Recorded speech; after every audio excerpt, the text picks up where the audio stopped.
Dodgeball is a sport of violence, exclusion, and degradation. Ooh, you're out for a dodgeball! Boom, boom, boom, boom. Do you know why I'm here? You have 30 days to pay off your mortgage or you lose your gym. Who'd want to buy this place anyways? Here at Globo Gym, we're better than you, and we know it. Any way in the world we could raise $50,000. We could play dodgeball. Welcome to this year's Las Vegas Dodgeball Open. I love you! I love you, Jim. Joni loves Chachi. There's a souvenir for a lucky fan. You ready for the hurricane? You can dodge a wrench, you can dodge a ball. What? A real team needs real uniforms. I hope they fit. Well, at least that wasn't weird. Dodgeball, a true underdog story. Oh, it got cut off a little bit there. That was not expecting it to cut right there, but dude. What's up today, my friend? My feline friend. I'm doing good. How about you, man? Well, other than being double booked by accident and just finding out about 5 minutes ago, I'm doing pretty well. So, yeah. So, but other than that, yeah, we got a pretty good movie to discuss today. This one was actually we've got a great movie to watch actually. Well, to discuss. Yeah. The RRTNZ, our one of our fans has been asking the drinker to do this one for it's got to be 2 years now. And I was finally I just messaged him and I was like, dude, I'm going to do it instead. We're going to do it on Two Hos, which is better than doing it on Drinker Channel. Hey, Drinker, we beat you to the punch, man. Yeah, we did. But so it was actually a little slapdash to put this one together because originally it was on our schedule later. We had some scheduling conflicts, more than we realized. One accidental scheduling conflict, apparently. And so the panel for this one has switched multiple times at this point. Ooh, yeah. And but yeah, I got some of the best guys I know when it comes to streaming on here. Oh, and that's sure. We're gonna start with one of my favorites to stream with out there. You may know him he's been making the rounds, so he's actually been on several shows. He's showed up on Lance's channel. He's shown up here, obviously. He does his own stuff, and that's my buddy Stupenzo. Yar. How are you guys? Who has grabbed the bull by the horns? Grab it by the horns, of course. You know what's funny? I think. You know what's funny? I was gonna ask you to do that for me, and you did it for yourself. I'm sorry. No, it would it's have been fine. funny if we all did it. All of us grabbing the bull by the horns. Now I'll turn my camera on. I like to get on camera. I'm a handsome man enough. I'm a good. He also doesn't have any. He also has no lights in his house. Apparently, that's the. Yeah, I like to stream in the dark. It's fun. Yeah, you're kind of like me. I do the same. It's this is why I have to wear those blue blockers every once in a while because I'm going blind. Yeah, I got a couple pairs of those. So what's up? How you doing? Did you hear about that NFT party where they had neon lights everywhere? Lights. And it turns out they were UV disinfectant lights, so everyone got skinned, sunburned, and temporary blindness. No, I didn't hear about that. It was funny as hell. You're hanging out under fucking high pressure sodium grow lights, basically. Oh, these lights are cool. Yeah, walk out of there at the party with snow blindness, basically. All I can think of is the flashlights they use in Blade 2. Oh yeah, they just fry them immediately. Pearl. I identify with Pearl from the first Blade movie. Yeah, I think we all do it deep down. Hopefully this time a year from now I'll be bedridden from this I'll be in one of those giant chairs streaming from here with IV drips and fucking vent machines hey guys, glad to be here. I can't wait. Well, as much as I'd love the vision of you as a giant naked vampire to not go away, I think we probably should bring our second panelist in. Who actually, if you're grabbing the bull by the horns, this one's he's probably grabbing the bull by the balls because he's a wolf, so he's trying to take him down any way he can. And that's our friend Tyler Wolf. He's been on the channel a couple times, I think, at this point. How you doing, buddy? He was the last minute replacement for Zax, by the way. Zax was supposed to be on this stream, and he came down with some sort of lung problem. So speedy recovery, Zax. I had a chest cold. My mother. Just got have a speedy recovery, man. Wishing you all the best from Two Hos. But how you doing, Tyler? I'm doing all right. In fact, I was kind of expecting. I mean, originally when Hour and I were talking about appearances on this, one of them was supposed to be Nightmare Before Christmas on Which this is next week or week. something like that, which next week, is ironically next week that I can't do. And even more ironic, last week I actually saw it with a coworker of mine in an empty theater of all things, which No. Yeah, it's an older movie. but it's Empty Nightmare Before theaters are Christmas. more common nowadays than full ones, honestly. Yeah, I but mean, I mean, my it my was- theater for the Marvels was practically empty. I think like maybe 4 people walked in after it started. Describe Yeah, those tell people. us something we don't know. Describe those people. I don't know. It was Yeah. already dark. I probably was better off not seeing them. They fat? So. Were they Nazi? What? Were they Nazis? What? Sorry. Good night, everybody. Anyway, yeah, that's the end of the stream. We've just been demonetized for the word. That's it. We did not see that coming. I'll tell you.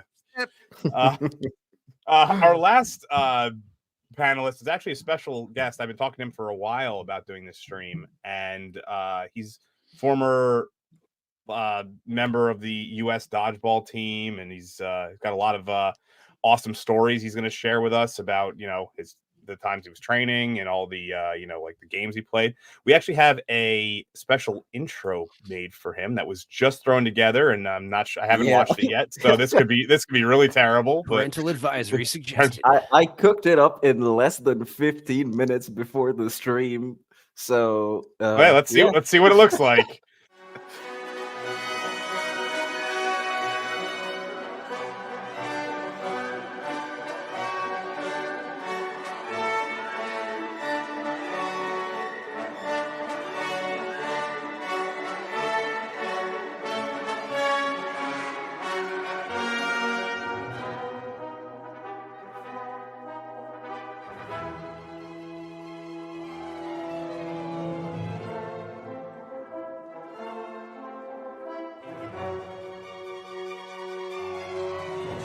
Ouchtown population, you bro. Damn. I'm surprised you didn't use the one that I guess it's She's Got a Cannon, so that really wouldn't have worked. But yeah. Like Drew is bullet muted time. though, so Drew, you can unmute yourself. Yeah. How you doing, buddy? You guys hear me? Yes, we hear you just fine, man. Dude, those are some awesome highlights. You doing like flips and Bullet stuff. time like, shit. Dude, yeah, it was incredible. Appreciate it. I can't do it anymore though. I'm too old now. Broken. How old are those videos? In my prime was like probably 2013 through 2019. Like, so not too old, but still goes back a little bit. Yeah, it's not too long ago. You can still get back in the saddle, I'm sure. Yeah, it was funny. So like when I first cooked up the idea for like having a dodgeball stream a while back, I started like looking up players, and one of the reasons I think you popped up is because you and your twin brother are both on the team together, correct? And so I was like, hey, this guy's on the team twice. This is not allowed. Yeah. What's going on here? So, but yeah, it's great to have you on for this. It's actually something I want to do going forward, is having someone who's maybe not necessarily like, we're all kind of amateur, semi-professional movie critics, but like to have someone who actually knows about the topic that the movie is on is something I've always wanted to do. So you're actually the first we're having as an expert analyst from outside, I guess. Yeah, I'm honored. This is pretty cool. I've never been on like a streaming platform or podcast as cool as this. I've done a podcast before, but it's pretty much just like an interview. Dude, this will be like half interview, half talking about the movie, and since Stupenzo is on, probably a lot of other bullshit. Yeah, for sure. He's a tangent king, so But yeah, so we should probably do the intro of well, actually no, first we should say hello audience, hello chat. It's good to see chat. you all here. Hi everyone. I'm sure more people will show up as we go along. Usually the first like half hour is people trickling in. Usually first half hour everyone's just enjoying their Saturday until Waking two up. hosts just comes knocking on their door. Yeah. It was time slips. Yeah, I was re-entering the theater. But yeah, so the first thing I like to do for you, Drew, and I guess if you guys don't remember, is your experience with the film. The first time you watched it, what you remember, about around that time. So we're going to start with Stupenzo since I like to go clockwise. Well, me being a natural contrarian, like in high school, I didn't like, people listening, all my friends listening to Limp Bizkit and Korn. I didn't get down with any of that. And yeah, the Will Ferrell movies, the Anchormans and the Dodgeballs, I thought, they were okay. I thought they were all right. I was more of a Mystery Science Theater, South Park kind of kid, I got my laughs from Mike Nelson, but I don't think it's, watching it now, I think I got a new appreciation of it because it's like, it's like actual, like trying to be offensive comedy. I love it. I love it. It's like you literally just like not giving a shit about what, who you're upsetting or whatever. A little rough on the edges, but I do like these little these movies where it's a lot of improv, a lot of people, a lot of the actors having fun. You could tell, backstage, just a lot of laughs. And it's like movies like that I find kind of mid to say, but this movie did, like I said, I rewatched it with Mother. She loved it. She got a kick out of it. And Vince Vaughn, he's always been a class act in my book. Oh yeah, me too. Ben Stiller excels. Ben Stiller excels. Vince Vaughn actually has like this unique ability to be both the straight man and the ridiculous Comedic one genius. at the same time. Great. It's really weird. Professor R2, no, I'm not supporting any 14 season MST3K. I don't like the new MST3K. When I say I like MST3K, I mean I like Mike Nelson, and I'm a big Riff Tracks guy. Kevin Murphy, Mike Nelson, Bill Corbett. That's like the holy trinity of riffers. Mike Nelson for president, baby. But but yeah, as far as like my I didn't really like this movie growing up. I think I like it more now, 2023, than I did like last time I watched it, like 2017 or whatever. But yeah, it's a good stoner comedy to put on. It's a good it's a good fun little 90-minute burner. Yeah. How about you, Tyler? So first time I remember seeing this, it was me and a bunch of neighbor kids. We were all alone in my house because our parents were doing something that I can't really remember what. Chances are it was probably a poker tournament or whatever. And we were all excited because it was one of those movies we saw the trailers for over and over, but we also knew good and hell well that we were not going to see it when we came out for obvious reasons. So I was just excited to have that one movie where like you weren't allowed to watch it, and now no parents, no rules, all your own. And we had such a great time laughing. Half the jokes, obviously, we didn't understand what the hell they were coming from. But that's the great thing. Watching it last night, now that I'm older and have a few brain cells, I can pick up on some things that I never would have imagined before. I mean, just right down to the intro where Ben Stiller says that ugliness and fatness are genetic things like necrophilia, which yes, yeah, we have that in a clip. Don't worry, we'll get to that part. I was hoping you would, because there's another joke I'm not going to give away because I actually had to start it over from scratch last night because my dog is like 14 years old and he keeps like bumping into things, and I had to pause the movie over and over again. But unfortunately, it's one of those unfortunate things. But I had to adjust last night at the fact that there wasn't really much of a story. Characters, if you can really call them that, have like one or two bits. And I'm just realizing, oh yeah, there used to be comedies that were about laughing first and then having a story second. Like it existed solely to tell jokes. And I fucking miss movies like that nowadays. Yeah, that was really like the mid 2000s, like really had a lot of those. Just 2004 till about 2007, I would say was the peak of that type of comedy. And as Stupenzo said, they were like stoner comedies. They were just fun for the sake of fun. They didn't really have anything about them that was very deep. Not just that. I mean, Enzo brought up Will Ferrell, and you had movies like Anchorman and Ricky Bobby that existed in their own universe and did things that make absolutely zero fucking sense whatsoever, but you just you don't care. But yeah, let's move on to our special guest, Drew. I'm sure this movie had some sort of effect on you as a youth, for you to go into dodgeballery, if you will. So what do you remember around that time? Yeah, so I think the first time I watched it was probably with my twin brother. And then right after that, it kind of like kick-started like the whole dodgeball like scene, I guess. Because before, like everybody I didn't even think it was a real sport. I was just like, oh, I just played it in elementary school and high school. But yeah, right after I watched it, I thought it was funny the first time, and I actually just watched it this morning, and I thought it was hilarious watching it after all this time. To Tyler's point, picking up on like some of the jokes that I didn't really pick up on the first time. I like this type of comedy where it's like it's crude, it's almost offensive in Slapstick. some in some points, but that's the type of comedy I really like this is the end, super bad movies like that.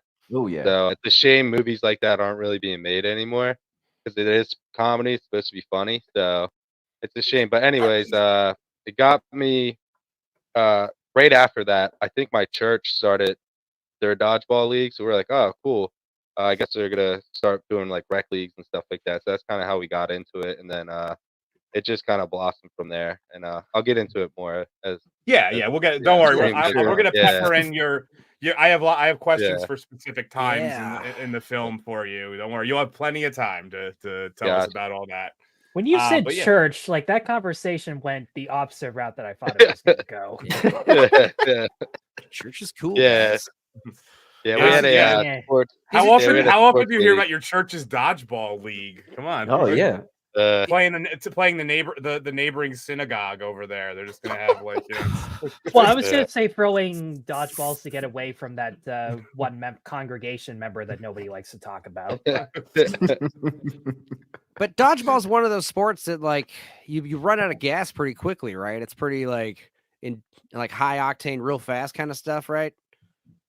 Yeah, it's crazy. It's like cardio. It's almost like in a weird sense, like the same type of workout as like boxing, where you're kind of like dancing around a lot, and you're throwing a lot too. So it just depends on the game though too. There's some games like if you're by yourself against 6 other dudes, or we play co-ed too in certain divisions, you're moving the whole time. But if it's like 6-on-6 or you have the upper hand, you can slow down a little bit and take your time. But if it starts whittling down on your side, that's when cardio is like actually a pretty big thing in the sport. Fun. It's one of the rare sports where you're actually playing offense and defense at the same exact time. That's not many sports that do that, So yeah, you have to be fully engaged at all times. It's probably pretty mentally exhausting to like be coming up, like trying to come up with like an attack strategy while you're tracking the ball you're tracking the ball and dodge. Like you get blindsided while you're in the middle of like throwing. Like that's gotta be an interesting feeling. Yeah, and another question about how long, and I mean on like a high level, about average, like how long is a game of dodgeball last?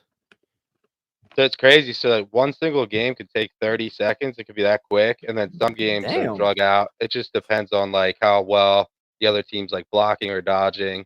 It's funny. It's called dodgeball, but honestly, dodging's like the least important factor in it. I would say catching's probably the best. Yeah. The biggest factor, because if you're a good catcher, it can swing the game, just like in the movie how they talk about it in the rules part with patches. But we'll get to that. yeah, I think catching's probably the biggest key, and then obviously having a pretty good arm is also key too. You gotta be able to what would be throw like the the ball. longest game you could think of, or longest game I've been a part of, probably like 10 minutes. It was like one-on-one, just going back and forth. It was whoever tuckered out first, pretty much at that point. But on average, like a typical game lasts a few minutes, probably. Yeah, probably like 1 to 2 minutes. And then cool. and it's usually like best of 3 or best of 7 matches. Right. It's pretty fun. And the tournaments are 12-hour tournaments, multiple days. It's pretty wild. Oh wow. Man, Nice. like before the movie, I swear, like I didn't really think that the dodgeball was a proper sport. And then Dark Hour sent me the highlight reel that I had cut up, and the first thing I sent him was like, "Holy shit, this motherfucker is torpedoing people! Yeah, this is insane." Yeah. Well, first of all, I'm not sure if what Iceman's question. I'm guessing if he's asking what the actual terminology would be for when you get somebody out. I think that's kind of what. Yeah, it's like last man standing is the point. But isn't Iceman like a big sports guy? But I think the question here is that like, what do you call it when you actually eliminate somebody? Is there like a term for it? Like, I think that's what the question is. It's just like a kill or an out. Oh, So like if Kill you him. get someone out, I like it's like a kill. Kill. Yeah, Oh yeah, that sounds good. But yeah, actually, Drew, that's a good thing that Uninspired brought up. Did they ever do like clocking in at like what the speed of your throws were or anything like that? Like maybe like a pitcher would in baseball or something like that? Yeah, I've only during like practice or just like messing around pretty much. I had like a radar gun on me and with a foam dodgeball that was like 8.25 inches. It was 72 miles an hour. So it was nice, but there's guys that definitely throw harder than me though. That's 72 miles per hour, and you're only like what, like 15, 20 feet from the guy? Like it's not really like that's no time whatsoever to react. That's insanity. Yeah. That's it's pretty brutal sometimes, especially with the old school 8.5 rubber balls, like the ones that you guys probably the ones in the movie. Some of those guys can really wing them, and I've seen people get messed up. Yeah, the ones we all got hit with in PE at school, man. Yeah, it's almost like a laser gun or something. Just to not get too far into that stuff, though. I know Uninspired, you had never seen this movie before, right? No, never. I had heard of it, and surprisingly enough, I'm very surprised that I haven't seen it because I am a big fan of Vince Vaughn. I do like his style of comedy. Swingers is one of my favorites, and yeah, so I watched it for the first time a couple of days ago to make the slides and of course to take notes. And man, I really enjoyed the movie. I thought that it was great. And yeah, ESPN 8, the Ocho. The Ocho. Oh yeah. And yeah, and I'm really glad you got to time. experience this movie. Like that's one of my favorite things about this this show, because Uninspired's so much younger than me. I almost feel like he's like my kid brother who I'm like showing the cool movies to that he didn't get to watch years ago. Like, oh, no, trust me, this one's cool. Wait till he starts doing his episodes where he starts recommending these new movies. Us boomers have never heard of. We're like, But yeah, I'm glad that you enjoyed it, man. It's like it was fun to see your reaction to some of this stuff in like the chat. Like it was funny as hell. Funny as hell. But like, what about you, man? Now it's your turn before we get into it. So this is actually what 2004 or 5 when this came out? Yeah, so I was 2004. I was like 16 when it came out. This was actually the first movie I saw twice in theaters. I went like with my like a couple friends, and then like that weekend or like the next weekend, I went to go see my cousin, and we were talking about it. And he's like, "Oh, I haven't seen that movie. I want to go see it. Let's go." And he's like, "I was like, I saw it already." He's like, "I'll pay for you." And I was like, so I ended up seeing it 2 weekends in a row, and I laughed just as hard the second time as I did the first time, if not harder, because I kind of knew where it was going. And I'll never forget that it was just one of those movies. So every so often you get that one of those movies that you just can't catch your breath laughing. For me, this was one of them, where like, especially when they introduced Rip Torn, Patch O'Houlihan, almost every single scene with him and every line is just pure gold. Is his real name Rip Torn? Because when I was watching it the first time and I saw the he's got one of the coolest names in Hollywood, dude.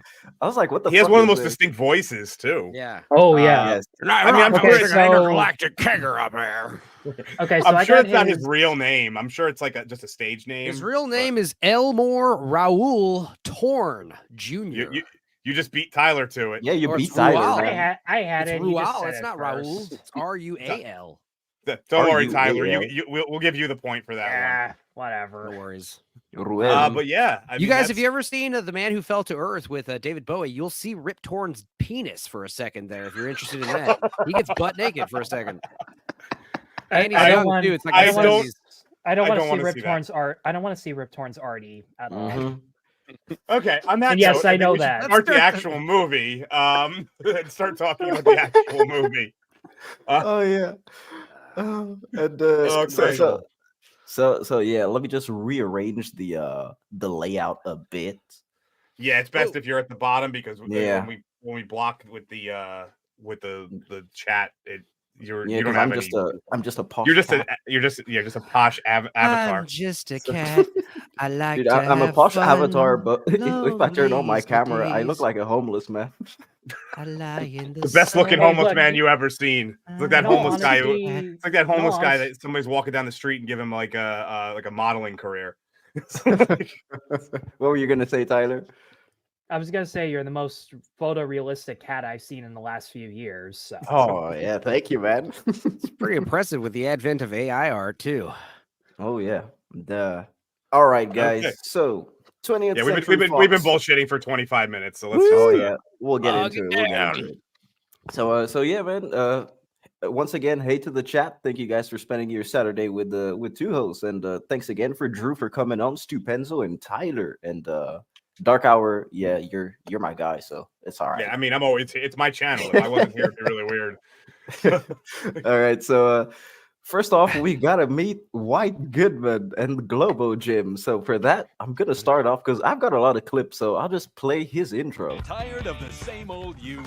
Tired of being out of shape and out of luck with the opposite sex? I'm White Goodman, owner, operator, and founder of Globo Gym America Corp. Ugliness and fatness are genetic disorders. Much like baldness or necrophilia, we can turn that Frankenstein you see in the mirror every morning into a Frankenfine. Still be you in a legal sense, but think of it as a thinner, more attractive, better you than you could ever become. Oh yeah, On-site cosmetic surgery. Yeah, the on-site cosmetic surgery is probably my favorite thing. Is that they're just literally like they wheel the guy out, and he's clearly had a full body whatever done. And it's like there's no way you can have a clean enough facility for that shit. Not to if mention, I did this today, it would work. not to mention the rewatch that I mentioned before. I didn't realize the fucking door sign said "Shame Reduction Center." Yes. Of all things. Oh, I didn't notice that. It does. There's a lot of like background jokes. I heard that Norm Macdonald is somewhere in that commercial, and I literally Really? like in the and I What? checked it backwards in slow motion. I think it's one of those bullshit trivia facts where it's like this isn't true. It has to be. It's a deleted scene or something. He wasn't in That's this not- version yeah. of the movie I saw. No, I mean there's I felt really probably stupid after I watched the whole commercial like in slow motion for like 15 minutes. I'm like, you know what? I'm wasting my time here. You're that big a David, fan. I mean, David Hasselhoff does commercial. appear. So. Yeah, he does. Yes, Chuck Norris yes, he does. too. No, the reason I bring up David Hasselhoff is because Norm Macdonald basically built a career on mentioning David Hasselhoff's name. Well, So- yeah, allegedly he's in the background of some of the Globo Gym stuff, talking to some hot chick, like he's hitting on her in the background somewhere. That would imply He's a- he could get into a gym. He's a tall, skinny guy. I mean, he probably does go to the gym or did. Well, he did. I mean, he's not He around did. anymore. Yeah, he did. It's unfortunate. But He yeah, goes to gym heaven. So one thing that I love about the intro to this movie is it really quickly establishes that White Goodman, he's not only a douchebag, he's also pretty stupid. Like that's, but like he's dumb in the weirdest way possible. Like he has a really weird way of speaking. Like he says phrases that don't make sense or they make sense until the very end because he screws it up. And he's like the ultimate, like he's almost like an 80s like movie villain or like movie antagonist. Yeah, an exaggerated, Yeah. like a cartoonish villain. Even the way he dresses, that's how he's it is. pretty much revising his role from Heavyweights as Tony Perkins. Yeah, So, like he changed his name and opened a gym. Yeah. But it's the same exact character. It's so insane how similar they are.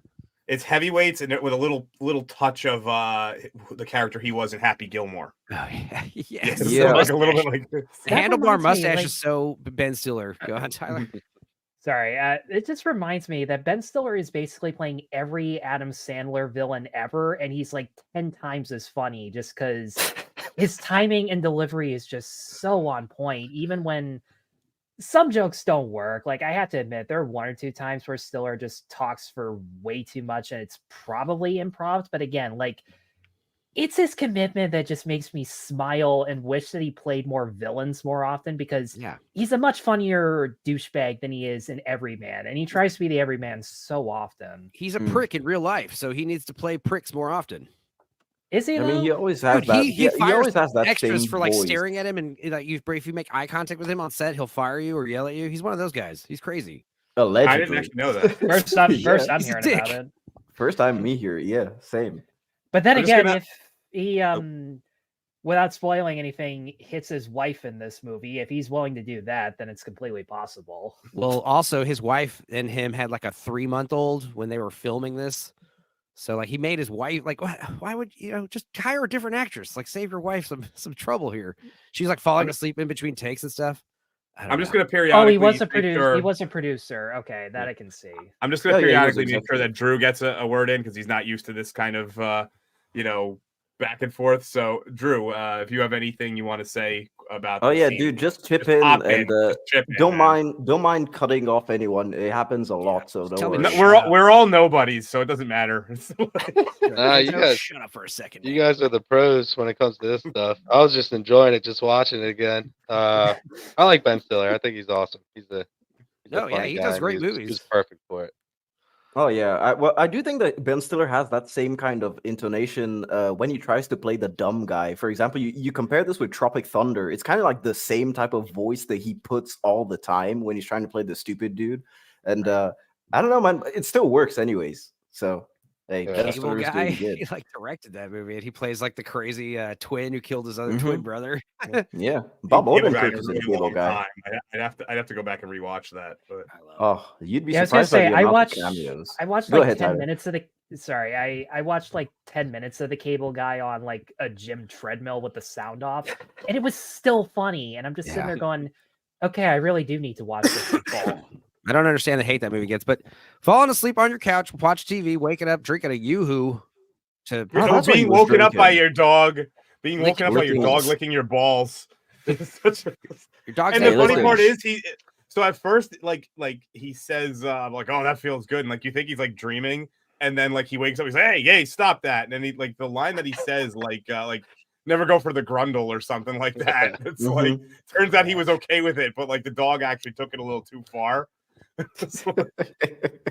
But yeah, man, like this intro scene where we see Peter, I think that it's really good because it delivers a lot of exposition because very, very quickly about his life situation and his financials, especially because you've got the people from the water and power calling to tell him that they've shut down, but they specify that his phone was disconnected, so he probably just paid that. And his rental DVDs are overdue, and I think Patton Oswalt is the voice of that. Patton Oswalt that guy. was. He actually does. I a couple recognize of, that little goblin's voice anywhere. He did a couple. He does one again later. Yeah, I can't remember. Yeah, where he also does some of the Foley work, sound effects and stuff.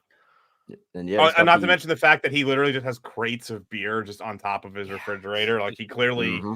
He has his priorities in check. Let's just put it that way. Or are those just empty boxes and he's just a slob?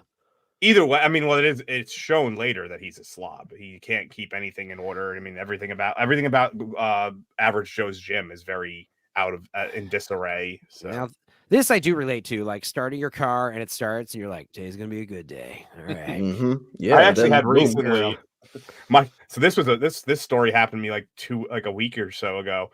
And my car battery died. It was actually the original battery from 2015. I don't know how the hell it lasted as long as it did. But the battery died. And when we went to go pop the pop the hood, the handle for the hood broke. So I was like, okay, well, this is great. So it's probably something similar to what happened here. So. Oh, well, I mean, yeah, I've had to push a fair amount of cars in my day, because I don't know. Cars just stopped working once in a while in Ghana when I was growing up, so you always had to push. It doesn't help that they're cars from like the 1950s. Oh, dude. Average Joe's I'm gym. telling you. And yeah, Average Joe's gym. I wanted to say Average Joe's for the name of a gym is pretty ingenious. It is it trademarked? Does anyone know if it's trademarked to the movie? I would assume Average Joe's anything really, because like Joe's Diner or whatever. But Average Joe's Diner would be first in the phone book, assuming phone books are still a thing. But you know, somehow. And yeah, so we get introduced to our side characters, which I love. So first we get Peter and Owen, who's been trying his voicemail dating thing for 2 months without any luck, because I don't know, man. Owen's tell how unsexy he is from his voice. Yeah, there is a part of the movie. He actually looks all right in real life. Yeah, he does. Oh, Tyler, it's his haircut. What's this guy's name? We'll get you his contact info, buddy. Shut up. Just kidding. I love you, man. Well, hold on. Before you scroll forward from that one, so there's actually one thing that I always appreciated about this movie is that they do very subtle setups for things. And one of them is that in this conversation, obviously, the main point is that he strikes out with women, or in this case, he doesn't even get a chance to go to the plate a lot. And the line that Vince Vaughn says is that sometimes there's two people for one person, and that's what we call the jackpot, which comes back later in the film, which we'll get to. So, oh yeah, two jackpots if you count the unrated version. Yeah, and then but yeah, so that's one setup. Yeah, for sure. And then after that, you've got Peter and Gordon meeting, who talks about the amateur curling championship and Obscure Sports Quarterly, which it should be. I wish this was a real magazine. I hope it is. I think Sorry. Midget tossing championships or midget tossing goes big is a real time. sport, though. Yeah, I think that is a real sport actually. And yeah, so we finally meet Justin Long. I don't know. They didn't even bother to give him a fake name. They're just like, fuck it, we'll call you Justin. He actually is one of those guys who a lot of times will be just called Justin in You know, it'd be funny if Gordon's last name was King, and then he'd be the Gordon King. Shout out to Gord King in the chat. Gord King is in the chat right there. Gord King, yeah. And back to sweaty yes, Justin Long. Oh yeah, sweaty Justin Long. And yeah, so Justin basically, we can tell that he's having a very hard time because of his cheerleading mishap, where he wanted to impress his girlfriend Amber. So I don't know, man. Let's check out his mishap and see. Dude, it just killed me. Let me play the clip. From the girls' line, we need girl number 00, Martha Johnstone. I'm not wearing any panties. Oh.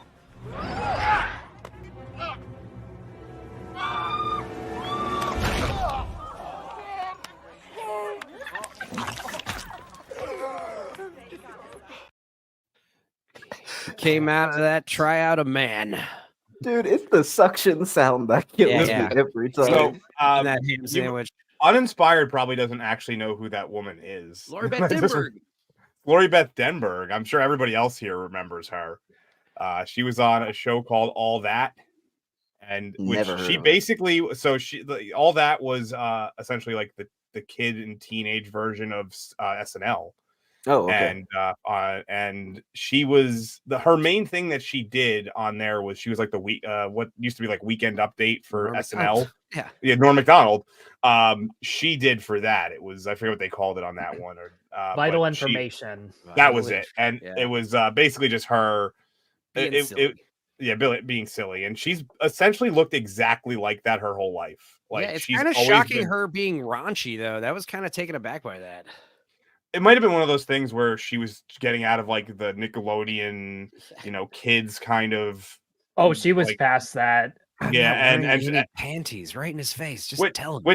Which is also only in the unrated version, if I recall correctly. I don't think they say that line in the theatrical edition. No, they did. They did? Okay. Well, they probably took out the suction sound in the R-rated version. Yeah, probably did. I wish they did, but no luck on that one. Drew, were you an All That fan back in the day?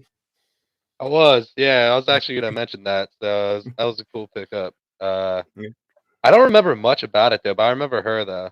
I remember watching it a lot though. She was one of the only two cast members who made it from like start to finish in that show. Like there was like two people who started the first episode and actually made it all the way to the last. So she was one of the two. Lori Beth Denberg, smash or pass? I would smash for the bragging rights. It's Lori Beth Denberg. She's a celebrity. I mean, I guess if you want to go with that theory, sure. I'll go with that. Maybe in the past, when she was a proper celebrity. I'd have to see what she looked like now. Are we talking like? I mean, maybe saying she looks exactly the same. I looked her up when I was doing the cast. She looks exactly the same. She's never lost a pound, never gained a pound. It's insanity. Yeah, Iceman gave her a 1. There you go. Iceman's going to give her a 1. By the way, giving someone a 1 is actually a good thing. You would. Yeah, it's like yes or no. It's like binary. 1 or 0. So we meet Steve the Pirate, who can't pay his membership and basically says that he'll split the booty whenever it's found, which not in that. Please don't laugh, Stupenzo. I can see your face, man. Lori Beth Denberg, me and Tyler are gonna split that booty. You can have her. I wasn't an All That kid. I wasn't really into Nickelodeon stuff all that much. Yeah, you're more Lori Disney Beth guy. for me. I was, yeah. Well, There's plus I was, there's plenty of Lori Beth Denberg to go around. Don't worry. not to mention I was kind of just born like when the original All That was like halfway through. By the time Amanda Bynes was starting to become a thing at that point, but It does seem like there was a trend of people from All That losing their minds. Yeah, between her and Bynes. Yeah. I Amanda don't. Bynes, Kel Mitchell, like was Gina crazy Kel. for a while. Really? Yeah, I mean, Danny Tamborelli was on it. He went a little nuts for a little while too. Like they all kind of like. Seems like if you were in that sphere, you kind of. It's almost like being a child actor is very bad. Exactly what I was gonna say. Yeah, the fact that the Ned's Declassified kids are the only Nickelodeon kids with their mental health, that's really saying something. Yep. But yeah, so like I do think that it's a great way to introduce Peter as a character because he's so compassionate with everyone, so he's likable in a second, especially considering the fact that you pile on all the financial problems that he has and all of that, and he's just going through it being happy. So you can't help yourself but like him compared to especially Globo Gym man. He doesn't mind his clients like owing him money and pulling knives on him and rubbing their fingers all over his face. He's chill. At one point, they say that he hasn't actually taken anybody's dues for 13 months. Yeah, for 13 months, man. There's like being nice and a cool dude, and then there's just being a fucking idiot pushover. Like, what's going on here? Which actually makes this scene make less sense, might I add. Is he like a If he trustafarian hasn't or taken something? if he hasn't taken anybody's dues for 13 months, then why the hell is Steve the Pirate even negotiating with him? Because he's a pirate. Maybe he just got there. there. I don't know. I do want to say that this opening is so the opening for Globo Gym is really good because it establishes that. This is also great because it gets bang, bang, bang, character after character. Yes. You figure out who they are really fast. Very, The only one you really don't is Dwight, the one member of the team. He doesn't really have much of a character. No, he has a gag, which I don't know if we want to save that for later, but just save it. I'm just saying, like he doesn't really get much in this intro. He gets a little bit of character. What? Yeah, he mostly represents like the internal dialogue of the audience, like, well, he's just a normal dude. Yeah, he's the I don't know, dude. like the average Joe seems just as quasi-cultural as Globo Gym, which the fact that they threw that line in there was just weird even back then. Yeah, true. And yeah, so we finally meet Kate, and is this? I don't know. I've actually never heard of Christine Taylor. Weirdly enough. Well, she's Ben Stiller's wife. What she's known for. Zoolander and Hey Dude. Yeah, and also she was Marsha in the Brady Bunch movie. Of course. No, okay. Which is that was kind of like that. the thing. Yeah. That was kind of like the thing that got her like name out there. Was like when she did that, and then like after that, she had a run of several movies like this. If I'm not mistaken, she's also in Night of the Demons Part 2. I'll take your word for that. She is. I'll take your word for it too. And yeah, so she's basically here to tell Peter that they're about to foreclose his gym, and he has 1 month to pay $50,000. And Peter decides to show her his financial records, which are fucked up, as you can see, because Jesus, this man doesn't care about money whatsoever. I wonder how he even got the money to start up the gym. Right. Because it's like some crackhead just gave him a gym, basically. He like bought it in squatters' rights. It's like, hey, man, one thing I did notice about the gym, by the way, he has a lot of pictures of boxing matches and like posters from boxing, like events and stuff. I don't know why that is. It just maybe that was like his father was a boxer and opened. Yeah, I was gonna say that. There's also a possibility that the place that they decided to like film this in was an old boxing gym that just had that stuff. Oh yeah, maybe yeah. Probably, yeah, it's true. Yeah, his filing system is impressive to say the least. 30 years worth of papers. I mean, he has a bunch of other sports memorabilia. There were like baseballs and a basketball. Oh God! Hey, look, it's Michelle and Michelle. Beautiful. The way they write his name too. I only caught that about 40 minutes into the film. Yeah, it's literally spelled phonetically. Yeah, it's literally spelled phonetically. It's bullshit. And yeah, man, Michelle and White Goodman are out here, having a very good sweaty session. That's yeah. But Peter comes in, and Peter's just here to discuss, and we do get the information that him and Peter have a sort of a relationship, including Peter sending a male stripper to him. So, which is pretty good. Across the street competition, friendly competition. He says two things. It's one that he sent him a strippergram. He slept with a few of their trainers. Oh yeah. Three of them in one night. Vince Three of Vaughn's them, a ladies' and he was man. like, it was only one time. It was only one night. Yeah, I slept with several of your gym trainers in one night because I'm a cool ladies' man. He's also like a foot taller than Ben Stiller, which is so awesome. That's Dude, Vince Vaughn is something giant. that's actually something that I noticed this time when I watched. It was like, I mean, I think I always knew it, but it's a real flip flop of like the underdog being much larger than the favorite, so to say. Like usually it's the opposite way around. Yeah, and they play it off really well. In the previous scene, when he offers him like, what does he say, like dehydrated kumquat or whatever? Yeah. He's like offering him snacks when he leaves. Like Vince Vaughn is like almost like touching the top of the door frame when he leaves. He's a huge Vince Vaughn is a large guy. He's about the same height as Michelle, and Michelle is clearly a very large human being as well. Oh yeah, Vince is 7'11" according to Max von Proof. That's two. That's actually, it says 7'11". That's actually two separate measurements. No, man. I mean, if you want to see a threatening Vince Vaughn, just watch Brawl in Cell Block 99. You'll see what he's a big guy, and do. They often try to like play it down how tall he is. They don't do it here, but a lot of times they'll have him like standing on angles that make him look about on par with, like when he's like him and Owen Wilson. They try to keep them at least as close as they can. Here they don't even bother. In Jurassic Park 2, if I remember correctly, they do that a lot with Vince Vaughn. Well, in fairness, it's weird because like he never even used his gun, and he's the fucking sharpshooter for Jurassic Park 2. No, he wasn't. He was the cameraman. He was the cameraman. No. He was the sure? Tyler's like, I don't think so. He was the cameraman. He's bragging about how he was like a war photographer and stuff. Yeah. But what's funny is like, because they find out that like he owes a bunch of $50,000 in back taxes, and he finds out that Globo Gym paid the second mortgage, or they bought like they bought out. Mortgage. Yeah, so that means if he defaults, then Globo Gym will own their precious gym. And God, what a ragtag group of dudes! I don't know why these dudes would all hang out at Average Joe's gym. I mean, what? Since you said that, let me just play the clip that explains why they hang out at Average Joe's gym. Gordon, where do you go when your wife changes the locks? Average Joe's. Right. Where do you go to do whatever it is that you do? Joe's be the only place for Steve. No way I can go back to working out at my high school. What does it say? Laugh at me there. Lock me in lockers. Make me clay. The one that you didn't have is that he asks the Owen airport. and Dwight if they want to go back to work at the airport, and Dwight's like, I ain't going no airport. No. Owen's like, yeah, sure, why not? Which leads me to wonder what happened to them at the airport. Like he gets so like, no, don't talk about the airport. No, dude. I just think it'd be funnier if it was just like a bunch of gym rats, but they were like on a budget. So like just like the typical guys you'd see at Globo Gym, bunch of musclehead like steroid freaks, but they're like on meth.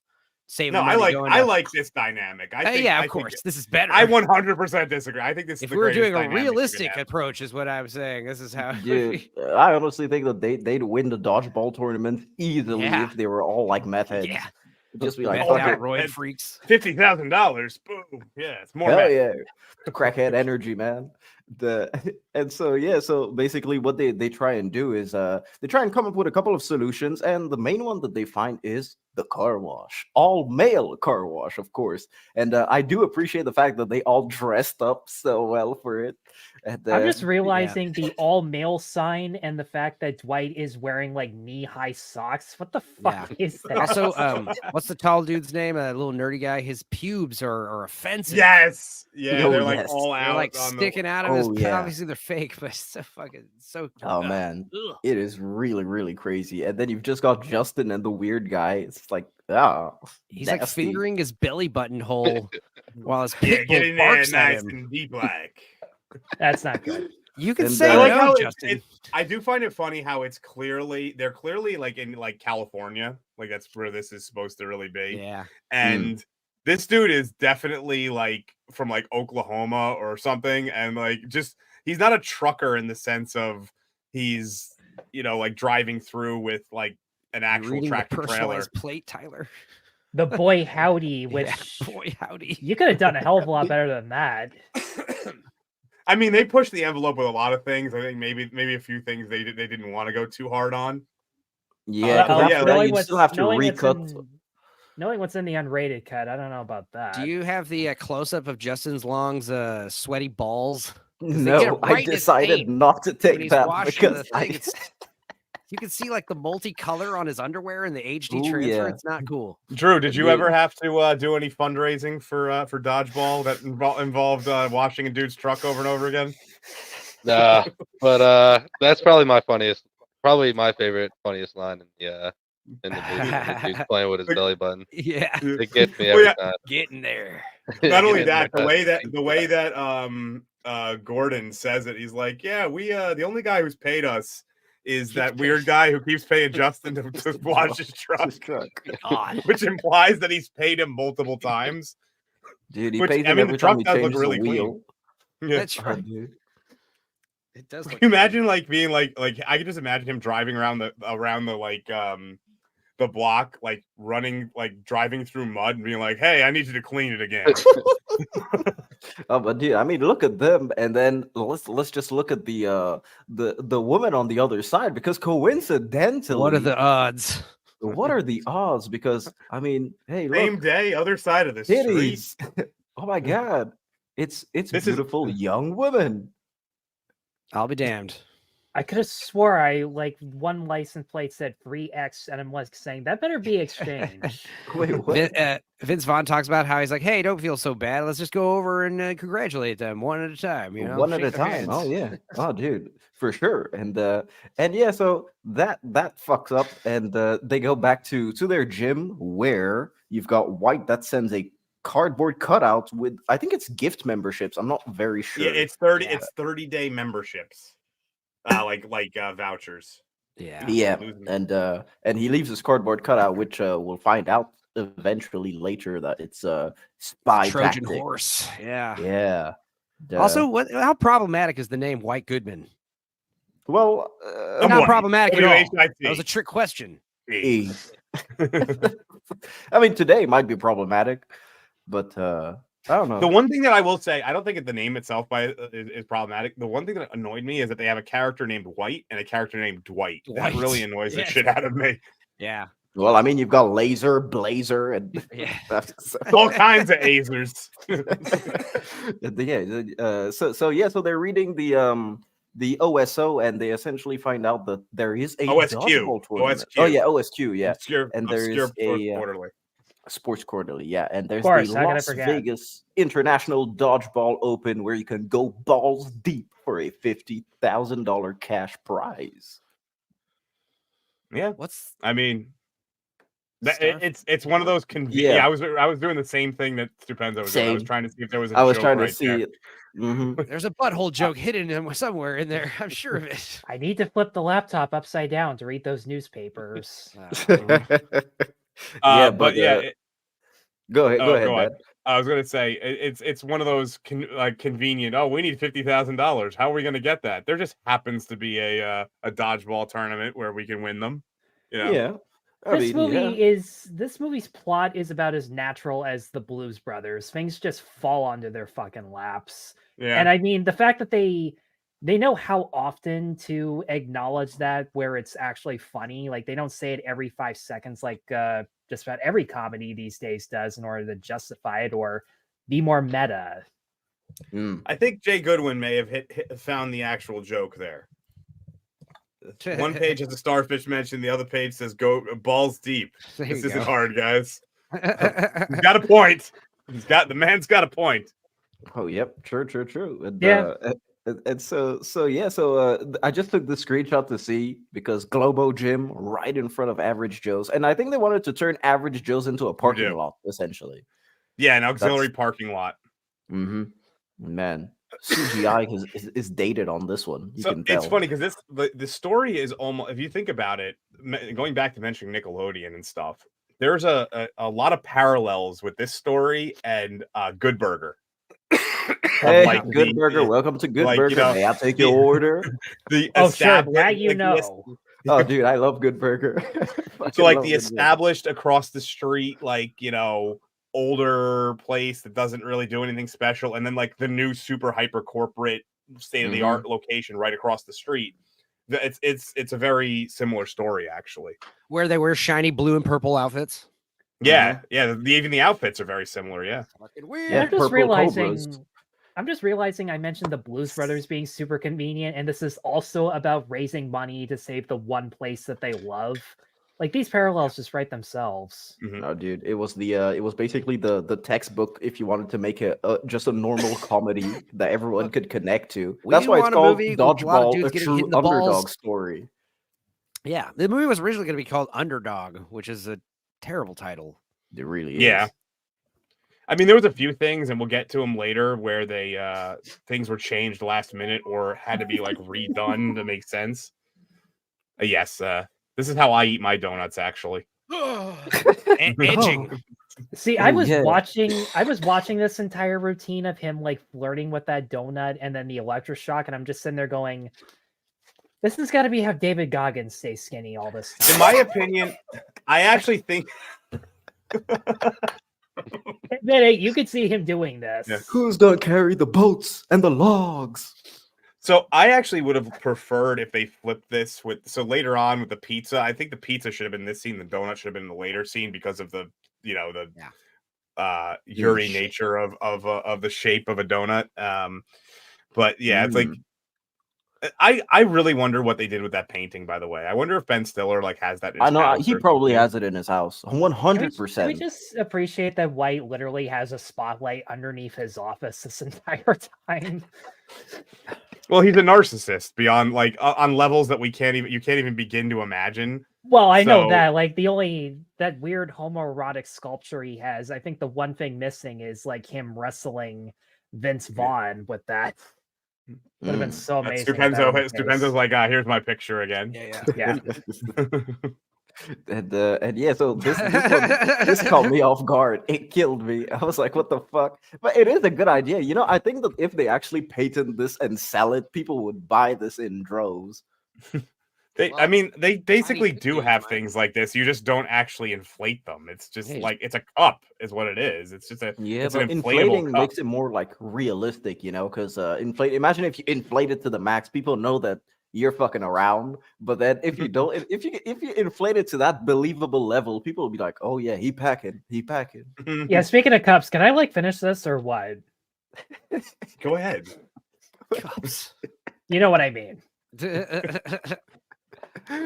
So he's reading the Berkeley's New American Dictionary as Kate comes to visit him, and it's kind of an awkward visit. So let me just play the clip. Yeah, that's me taking the bull by the horns. It's a metaphor. I'm white, you know. I'm white. W-H-I-T. E. There's no reason we need to be shackled by the strictures of the employee-employer relationship, unless of course you're into that sort of thing. I'm just doing my job, Mr. Goodman. I actually prefer it over there. Really? It's her face that kills me every time. Is that the sculpture you were talking about? Because that's just a Greco-Roman. That's like a traditional Greco-Roman wrestling sculpture. So still, it would be. There's nothing more. There is nothing gay about grappling. I'm aware of that. Well, the painting is obviously the painting is by Boris Vallejo. There is nothing gay about grappling. Heard you the first two times. Hey, listen, man. As long as you use like I mean, you're the person that sent us. I know. I'm joking. Yeah. You guys need to check out Turkish oil wrestling and tell me what you think about that sport. It's amazing. Wait, what? Turkish oil wrestling is. It's exactly what you think it is. This guy's getting all oiled up and wrestling each other, but it's funny because they can't grab each other. So what they do is they like stuff their hands inside each other's underwear and try to grab each other by like their groin and balls and buttholes. It's funny. It's a real sport. Look it up. The ancient Greeks didn't even wear singlets. Just to throw that one out there, they didn't even wear clothes when they did. Yeah, we're looking at the sculpture. We can see it. Mm-hmm. Yeah, YouTube. It's a sculpture. Okay, don't demonetize us for nudity. It's not gay. It's European. Yeah, true. I mean, European. Dude, I if I go to like the park the Romans made over here, it's like there's so many naked statues everywhere, and yeah, that's how it is, man. That was how they rolled, and she basically refuses it as his advances, and man, what does he say? He says we should mate. I think we should mate. Oh God, and yeah, just amplifies how much of a douchebag he is, and then we All right, get so the. It's not a good now we're gonna get Drew we go. involved. We Here tried we to speed go. through this as quickly as we could, so we gave Drew more involved. So So we got the teaching America's youth since 1938, the Uber American instructional films, and well, we've got his little Timmy over here with his lead-based paint. I think that he needs a break from. Fine lead-based paint you have there. And I think a little Timmy he ventures out too hard and just goes into a Chinese opium den. In that Chinese Which opium everybody den, knows that's where dodgeball was invented. Well, oh yeah. Do you? I mean, Drew, do you get tired of having to explain that? This game wasn't invented in China with opium addicts throwing heads at each other. It was mostly the quotes, like when I'm like, oh, you might think it's cool, you might think it's corny, but I play dodgeball pretty serious, and they're like, oh, can you dodge a wrench? It's like 10 times out of 10. That's the next thing someone's gonna say. Do you know the actual history of how dodgeball was invented? I don't know. It's actually from Africa 200 years ago, and they would throw rocks at each other and try to like hurt and kill each other. Fuck yeah, man. That makes sense. Cool. Yeah, you get good at it real quick. Severed rocks heads coming at are you. one thing, or just big rocks. Hell yeah. Oh man. And so yeah, like I mean, just look at little Timmy. He's having a great time in the opium den. Like he's just enjoying it all the way. Chasing that dragon. That's Timmy. one of my favorite things about this movie is the constant little additions to the history of dodgeball that they make. So like there's obviously it was invented in opium dens. Later on they mentioned like the Helsinki incident of 1919. It's like all these like little details that like they build this like fictitious history so well and in the background. It's great. Oh dude. So it's do you have was one of the videos the actual rules? Because that's one thing I wanted to talk to Drew about was the accuracy of the rules. I've got the 5 D's of dodgeball, but for the actual rules, I wrote them down. So it says 6 players with 6 balls, essentially. And then after that, you've got the tag in. So whenever you catch the ball, you manage to tag in someone who was outed. And then after that, I think that's all that they give you in terms of that. Because after that, you've got Patches O'Houlihan that just comes in and steals the show. So Drew, is there like anything about the rules? You can go further into the movie if you like rules that are in the movie that aren't accurate or ones that they ignore that would have been maybe change the movie a little bit. Like if you think of them later too, you can give it to us. Yeah. But, like, is there anything that comes to mind?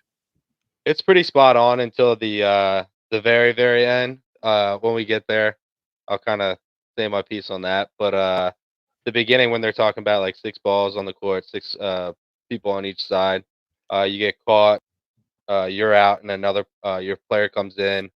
There's something that does happen later on when they're competing in Vegas though, where Vince Vaughn's not the first one out, and he just like jumps back in when he gets caught. When I forget who catches it, but he jumps back in out of order. So technically they should have lost there in a real dodgeball game, but okay. But I don't think they were really like thinking about that. They're just like, oh, he gets back on, but it's gotta be in order. So if you're the first out and you go out, you got to be first in the queue, and then if someone catches you back in, you're the first one to come in, and you can't This come in out movie's of order. officially terrible now. So in fairness, that they don't drug test us either. So oh, nice. Everybody was roided up. Foreshadowing there, yeah. So actually, I mean, there's a possibility that those rules were made after the movie, because, like you said, all those leagues started to pop up after the film. But you know, we could still chalk it up to inaccuracy for the sake of this discussion. Yeah, but the base rules for the most part are pretty spot on, which is pretty cool. There is one rule that I've been wondering, and this was the rule that when I was in school, it just pissed me off. When you like deflect the ball with like the ball you're holding. What does that mean? Because we always got called out for that in school. Like we were like out if we did that, because according to the teachers, that was cheating. Yeah, like it's part of your body because you're holding it or something. Exactly. Yeah. Yeah. Oh. I think different regions have like different rule sets too, because like we were starting to see it when we started to travel. But we in like the real rules now, it's live off ball. So you can block with the ball, but if you block the ball and it deflects off your ball and like hits you in the head or the shoulder or whatever, you're still out. But then if you deflect it and it goes up in the air and then you catch it, then it counts as the catch though too. So it's just like live off ball pretty much is what we call it. I like those rules better. Yeah, I think it makes more sense too. And so yeah, I mean now we've got Patches O'Houlihan that's gonna make an appearance. So I've got a few clips of him. Dodgeball is a sport of violence, exclusion, and degradation. Remember to pick the bigger, stronger kids for your team.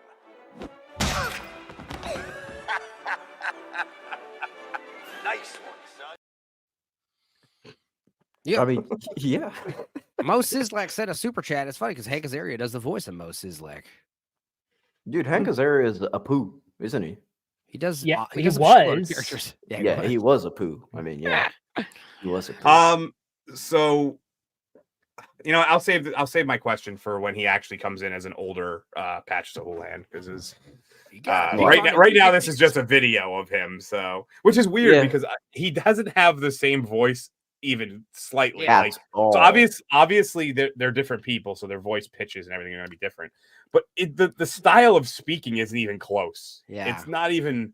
Hank Azaria is like a professional impressionist. Like he couldn't do your Rip Torn impression. There's one question about the chronology in this movie that I never understood. Like at the very beginning of the movie, White shows a picture of himself in like, I don't know, 86, 87 about how fat he used to be. And then he says in the commercial like 6-7 years ago. And I'm just sitting there going, wait, so what year exactly does this movie take place in? Because probably in like 95 or something like that. Or yeah, technically, they could have had math, this anywhere. They don't really have anything that's specific to the time frame that it is. So they could have. Yeah, and I mean, very timeless. They don't even show cell phones or anything.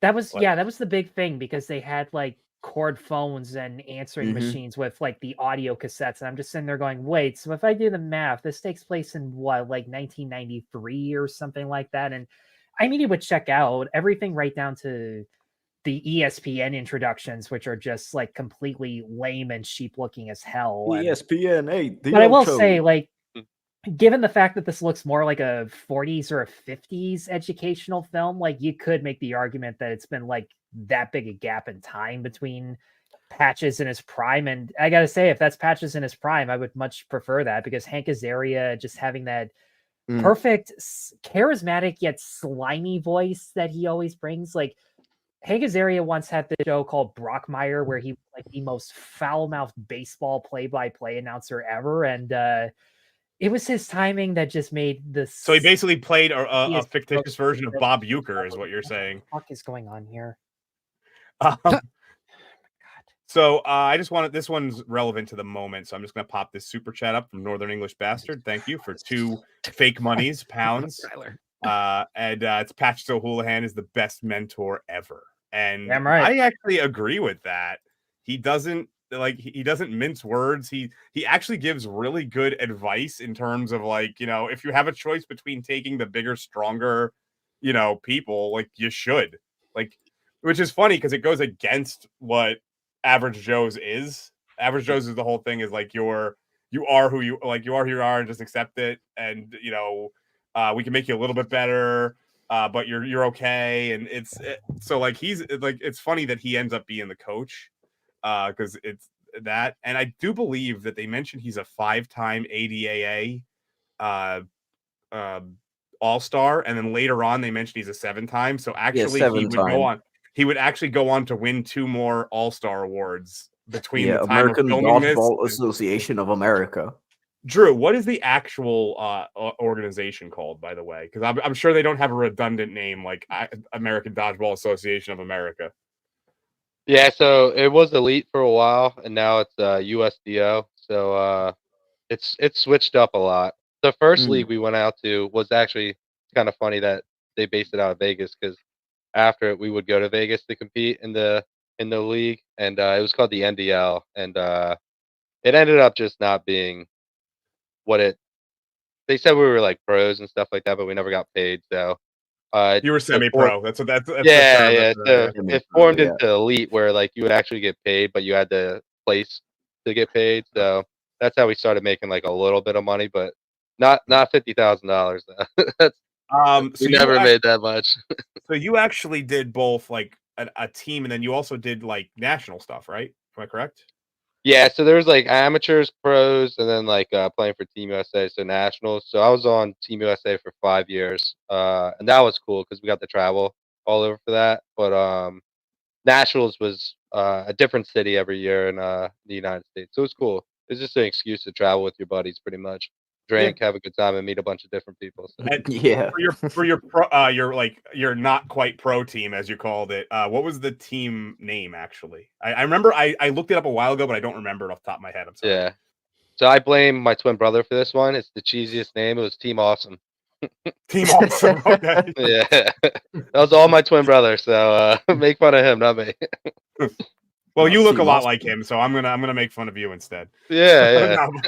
But yeah, but yeah, that's pretty cool that there's the different levels, and yeah, it's which is kind of here. They're just the teams are kind of like organization based. Some of them are like national teams. Other ones are like obviously the gym teams, and then there's like a couple of them are like I think one of them's like a high school or something like that. So it's really weird the setup that they have throughout this with who can qualify and how they can qualify. Yeah, like they say, as long as you just get into the regional qualifying championships, you can go to the actual championship. That's pretty much it. So yeah, I don't know. I just want to know where they got the funding for the $50,000, because as we're going to find out pretty shortly, they don't have there's literally 2 teams that enter and they don't have to pay to do it. So I'm really wondering where the funding comes from to give people this prize money. Probably taxpayers. Yeah, I mean, it was a pretty big competition. They had a lot of people in there, so maybe ticket sales, I guess. Well, I mean, it's ESPN 8 The Ocho, so ESPN is covering it. Maybe they have. Hey, uninspired. We're going to Vegas this weekend. You want to go watch a dodgeball tournament? Yeah, fuck it. I'll take the plane. There's so many other things you can do in Vegas with your leave cozy. Oh, don't worry, we'll get to that. Some of the things that they say you can do in Vegas. Well, yeah. So let me present to you guys the 5 Ds of dodgeball. Dodge, duck, dip, dive, and dodge. This is Patches O'Houlihan saying take care of your balls, and they'll take care of you. Tom Green said that same message. But yeah, as far as another disconnect between characters, young Patches and old Patches, he seems to resent that second dodge. Whereas when he's older, he just recites the 5 Ds no problem. This is a good point. I guess ESPN 8 would have to pay for the broadcast rights, but how much money? ESPN 1 barely has money. So how much money can ESPN 8 The Ocho have? Well, this is pre-super internet days. Everyone was paying for cable and stuff and watching TV true. with Cable was commercials, the big thing back then. It was the only way. So that's why they're making fun of ESPN 8. The idea that there's so many offshoots of ESPN. So I had a question there. I lost it. Drew. The 5 Ds. If you had to, I granted 2 of them are the same thing. I know you sort of touched on this earlier. If you had to rank them as the importance level, you kind of you did it earlier with the catching, but with these 5 or 4, what would you rank them as the importance level? I'm putting you on the spot here. I didn't actually prep him for this one. So. Yeah, probably dodge would honestly be 1, because the other ones are what? Dip, duck, dive. Yeah, which you're really good. I dived a lot. Yeah, so probably dodge, and then the dodge is number 1, and then I guess the rest are just different variations of dodging. So it was mostly 2. just a comedic question. Yeah, but yeah. Dodge is number 1 for sure. Dodge, dive, flip, catch. What does that spell? Bullet time. Bullet time. Yeah, Matrix bullet timing, dude. Just slow down literally slow down the temporal field. And that's how you'll dodge a ball. Oh yeah, and so yeah, so we're back to Kate and Peter, and if I remember correctly, Kate is trying to understand Peter, who hasn't collected, as we said before, any memberships in 13 months. So this dude is completely losing all the money that he had, or whatever money he has. I don't even know how he keeps this business afloat. And yeah, so she's kind of into him, and we just get more insight on his character. And what does he say? He says that you have to be happy, or I I forget. don't He remember the says some exact line. weird Well, he says convoluted something thing. about like he talks about like setting goals for yourself. Like if you don't set any goals, then you won't be disappointed or whatever, you know? Yeah, that's what it is. Yeah, it's like Exactly. if you don't Total set a goal, loser you can't. mentality. And she's like into it for some reason. She's like, you've got no money, you're like in the red, and you've got no ambition. Oh, swoon. Oh yeah, incredible. And yeah, so we finally get the payoff for the cardboard cutout, which is, of course, them spying with Michelle and White Goodman on their mini TVs, which is just fucking incredible too. And yeah, so they decide to enter the dodgeball tournament as well. And we're finally at the Waldorf Recreational Center for the regional qualifying matches. And the first I do find it opponent- funny that looks like it's some sort of like permanent installation, by the way, that they just slapped today on. 17-year-old poster. Yeah, like dude, it's probably there all the time. They probably just like put a handkerchief or something on it to cover it up. It's the most important event at the Waldorf Recreational Center every year. You know, you can't use the camera zooms out and you realize that frame picture is like 2 inches by 2 inches. It's like this big, you know, on a wall somewhere. And yeah, so we've got the average Joes. Then, of course, we're introduced to Gordon's wife. So Gordon's the dude with the glasses, for those of you who haven't seen the movie. And this is his what is it? His mail-in order mail order bride. Yeah, mail order bride from a third world country, basically. I'm guessing that she's probably from Southeast Asia. I'd guess Philippines or Vietnam. Yeah, probably Right. Vietnam. I would guess. Yeah. That's my guess for for love. me. And yeah, the kid looks kind of familiar. I don't know if he looks familiar to you guys, or maybe because I there were know, lots of it's not. kids. I know back it's not then. him. I know it's not him, but it kind of looks like Jonathan Lipnicki in a weird way, right? Maybe. Like kind of with the blonde hair and the glasses. I know the it's not, but glasses. those two are just Yeah. funny enough, looking as if like they're being held hostage by her the entire time. That's And kind of yeah. what it is. Like basically, like it's she's clearly not into Wicked the stepmother. marriage, and it probably treats them like shit when he's not around, which is pretty often, according to. Oh, the fact that probably, huh? Yeah. Yeah, and I but mean, she the locks L. she locks him out of the house all the time. So The L means love. That's what it means. It doesn't mean Dwight is there to try and correct everything, but he's just like, no, don't tell him. It means love. That's Let what him it live is. in delusions, Dwight. And I mean, look at these badasses. Troop 417 and the average So- Joe. one thing I want to point out, and I made sure to look at it on the last time, like this morning when I watched it. The one who's on roids, we're gonna find out shortly, is not in this picture. Of course. No. They flip the person out. It's fantastic how they do it. He's juicing So, up in the back. One of them Oh, yeah. spits on the floor in this scene. Well, say that again, Enzo.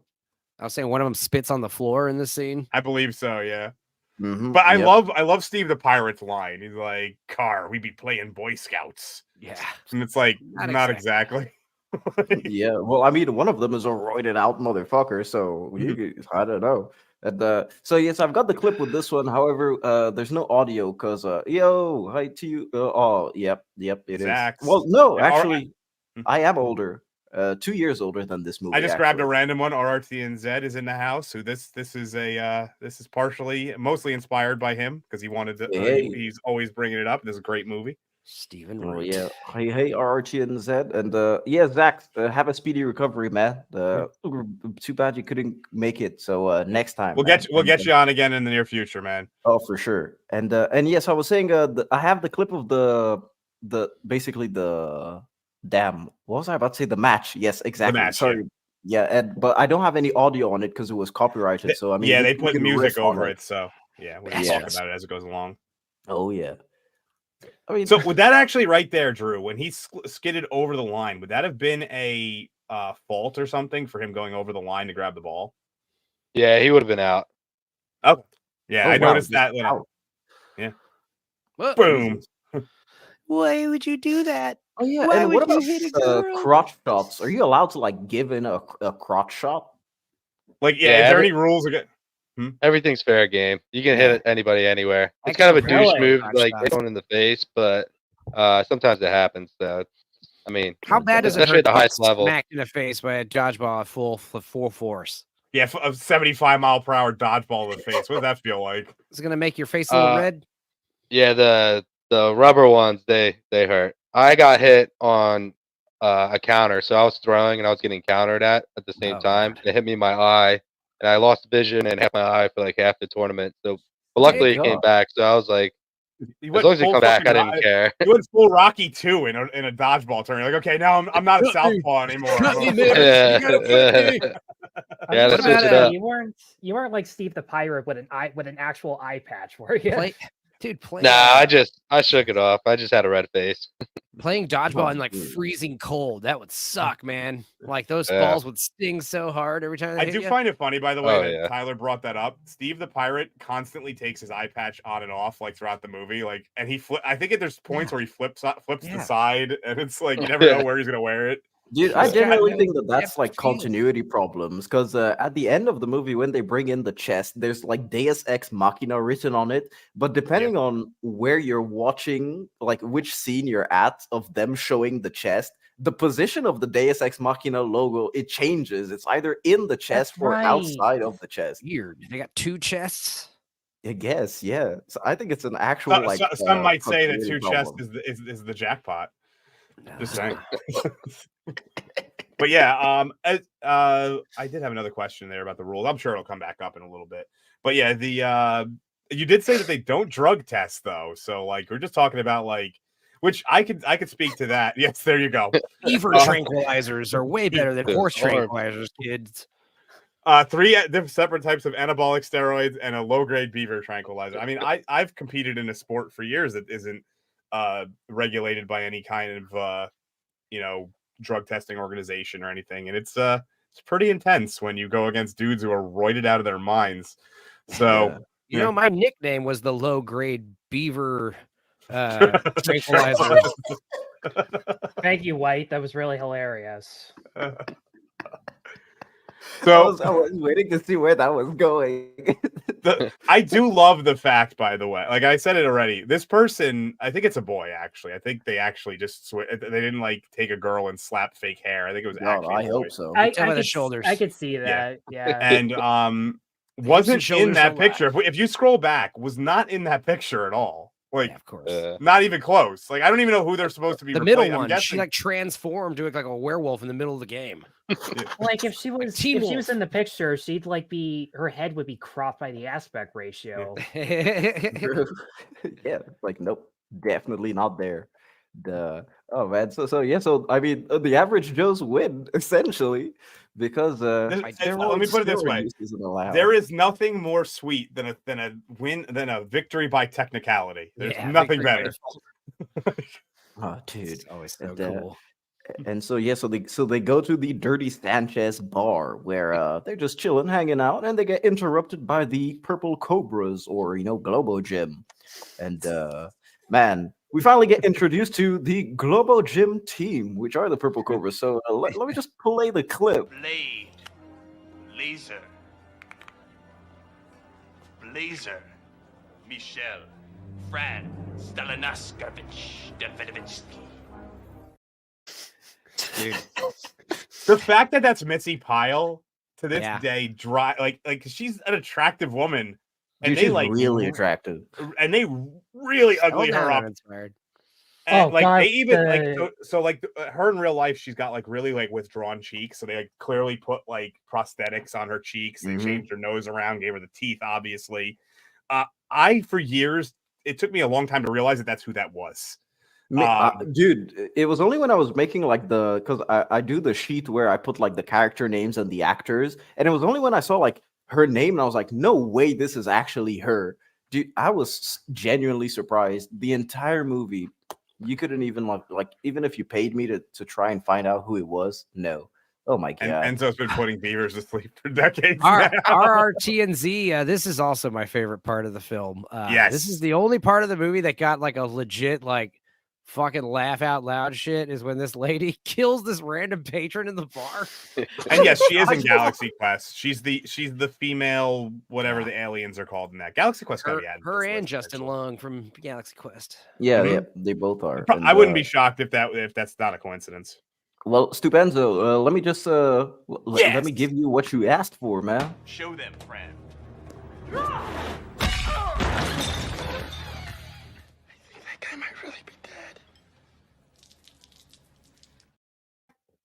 dead. I love that so much. He's just like a guy just having a beer and just getting a dodgeball thrown at you so hard that you're like he's, flung into a wall. he's not even talking to anybody. He's literally by himself. So He's like thinking about putting a quarter in the jukebox or something. Like about trying to maybe, figure out what song he wants. And Dude, it's just collateral look, damage, man. Old Town Road. Oh, Yeah, this man. whole scene's funny, dude. Yeah, so we see Patches right here. We don't know that it's Patches at this time. No, we don't. And we I also do. saw him a bit before. His patches on his jacket are a clue. Dude, it's literally like 35 to 40 minutes into the movie where I saw how many patches he had on his jacket and realized that's why they called him Patches. So he was also at the first dodgeball game, but you only saw his like a rear view of his wheelchair back then. And of course, things get heated with the purple cobras. I do love one thing. Back to her real quick though. Like Missy Pyle plays the character so well too. Like her mannerisms are very Eastern European. It's fantastic. Like the way she like tilts her head and like does like it's like anybody I've ever met that was from like an Eastern European, like former Soviet country, the mannerisms are like spot on. And like she wasn't like really like watched that kind of stuff to get it proper. Because like she is not in any way acting like an American. It's fantastic. No, dude, it's fantastic. I mean, it's a great casting choice too, as well. I mean, I would have imagined they would. Well, 2004. So who would have they have casted otherwise? I'm sure there's a name that comes to mind. She was an undercover Mila brother. Jovovich. No. What's her name? Denise Richards. Yes, Denise Richards is what I was thinking. I don't think they would have wanted to like I feel Denise Richards probably wouldn't agree to being uglied up as much as Missy Pyle was. Missy Pyle is definitely more of a like Denise Richards is a little bit more of like a all-around actress. She's done a little bit of everything. Like Missy Pyle is like basically a straight up comedic actress. So she would probably be way more accepting of this kind of treatment of her, so to say. True. She could laugh at herself. I don't think Denise Richards probably can't. And yeah, so I mean, you've got what's his name, Goodman, that just shoves the waitress on everyone. Oh, and yeah. everyone's just like, yeah, cool, fuck it. The waitress just stands up as like dick and walks off and doesn't say anything or like have them thrown out. She's totally like, it's just the way of the world. Oh, It's just yeah. how it works here. And so basically everyone leaves the bar, and you've got Patches that offers his help to Peter after the bar. And so Peter agrees, and man, Patches, let's just say that he loves the smell of queef in the morning, That definitely was not in the unrated version. They do not say that. They skipped that line for sure. No, I can imagine. I mean, Wow. for sure. Such a picture in your head. Well, because this is a PG-13 movie, so I do think that it probably wouldn't have been as popular if it was like fully R-rated because of just language and jokes and stuff like that, and it probably wouldn't have such a long-lasting impact. Because you guys all said this, you watched this when you were kids, So yeah, I mean, I was like 16 when it came out. Yeah, Well, like I said, like there's that element where half the jokes are gonna fly by, parents aren't gonna have to explain, and they can just sit back and laugh at those jokes. So there's that about it. I mean, well, okay, the one thing is worrying about whether these kids are gonna say anything that comes out of Rip Torn's mouth the next day at school. Because I love the smell of queef in the morning, teacher. Wow. Excuse me. Holy hell, son, So I'm gonna do a super chat real quick because I want clarification. I don't remember the line alliteration aside being in like. Also, alliteration with vowels is called assonance. Sorry. Yeah, I don't recall that line. Maybe RTNZ, could you just clarify that when that's said? It's in the bar. It's in the bar confrontation. You know what? Yeah, Ben okay. Stiller says it. I think someone says it. Blazer alliterations. Okay, yeah, now I remember. Okay, yeah. And yeah, so Patches O'Houlihan, he's here to train him, and he has some very, very weird methods. And I mean, Drew, have you ever had a wrench thrown at you? You know, Nah, or be forced to run through traffic, for that matter. for different reasons, but not for dodgeball. But we did a fake parody video with wrenches for some charity event, but not real wrenches. Nah, fuck that. God, dude, I was about to ask real wrenches. That would have been fucking incredible. So earlier, I was actually going to ask, like, the coaching situations that you may have run into. Was there like ever like I'm assuming dodgeball coaches, if they really, I don't know how much that is a thing.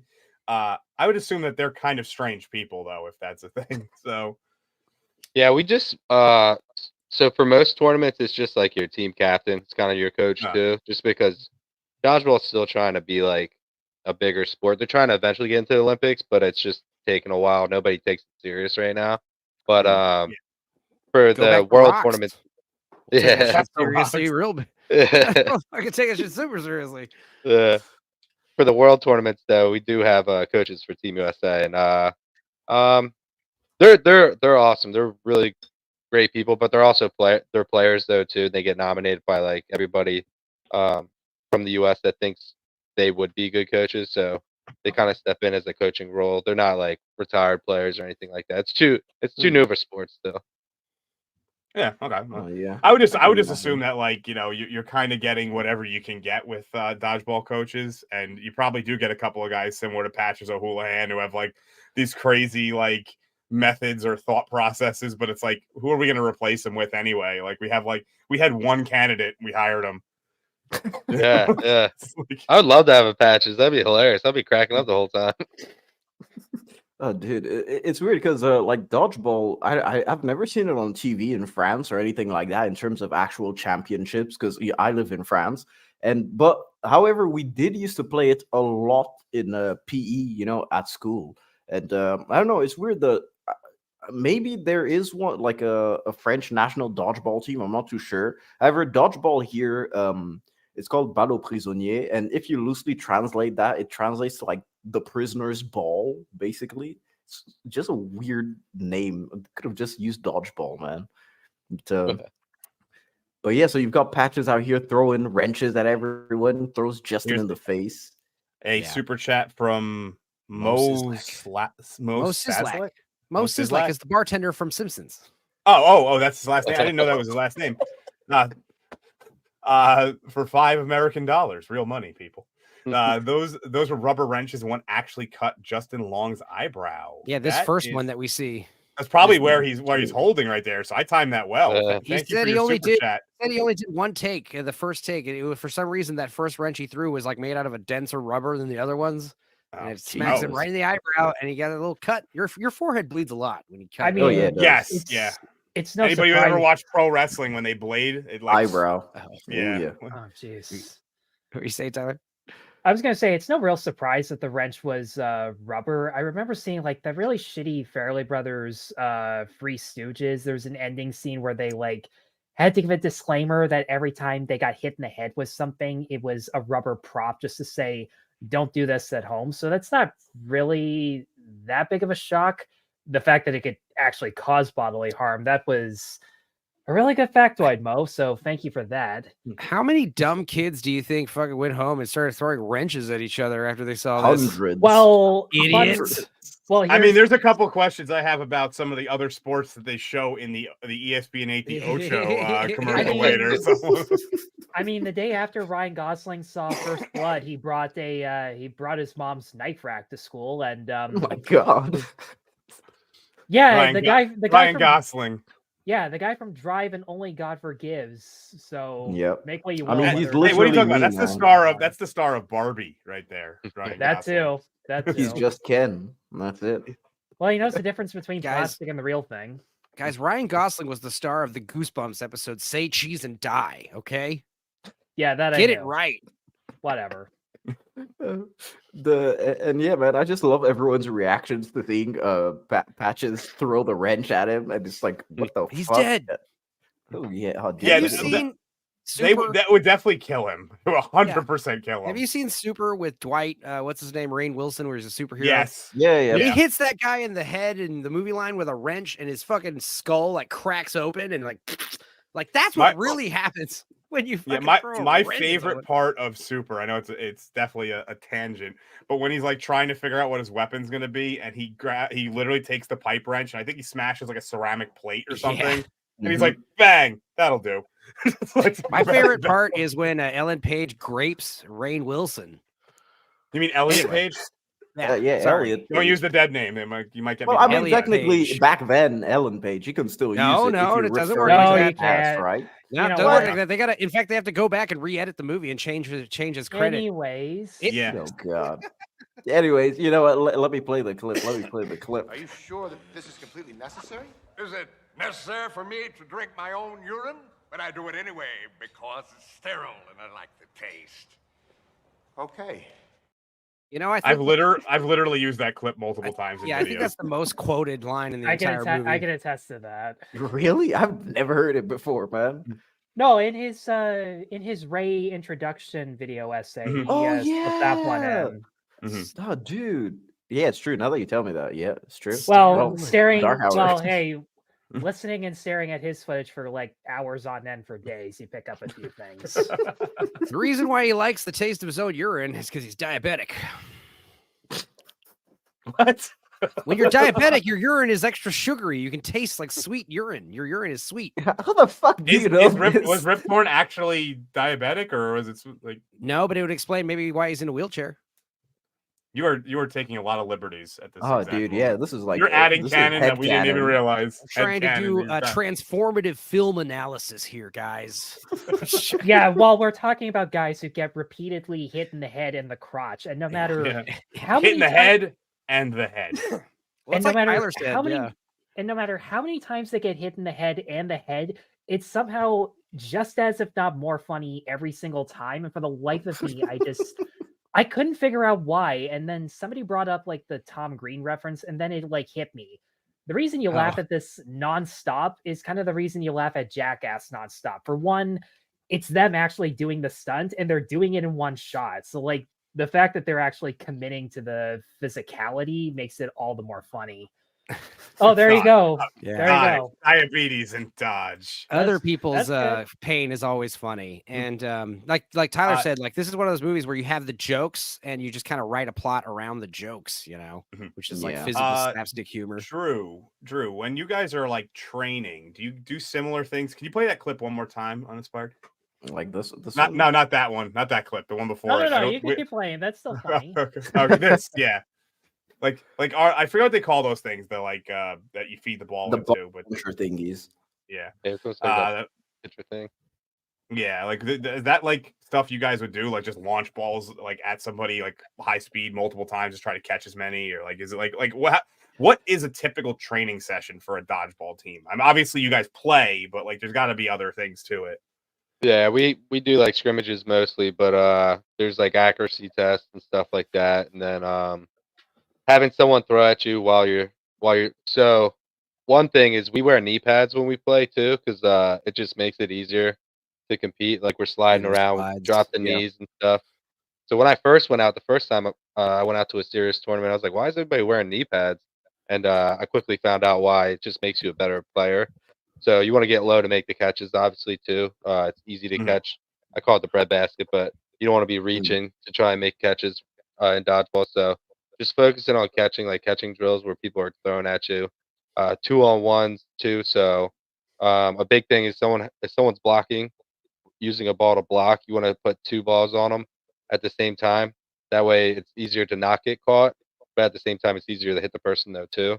So there's a lot of strategy behind it too, like counter throws and things like that. And that's all things we practice. But there is real strategy to the sport. But the basics of the sport you obviously see in this movie, which is cool to watch. But yeah, there's a lot of strategy and game planning and like different things we have to practice, like different play calls and things like that. So it gets complicated, and it's almost too complicated even for me sometimes. Where I'm like, it is such a like, I guess sport where it's like it's just it shouldn't be as complicated as what some of the coaches would make it be sometimes. But I see why they do it, especially at the highest level. But Which that's makes kind of oh, sorry. I thought you got it. No, you got it. I was gonna say, which it begs the question how they were able to prepare in like 3 weeks or whatever they had for this, or like they didn't have much time.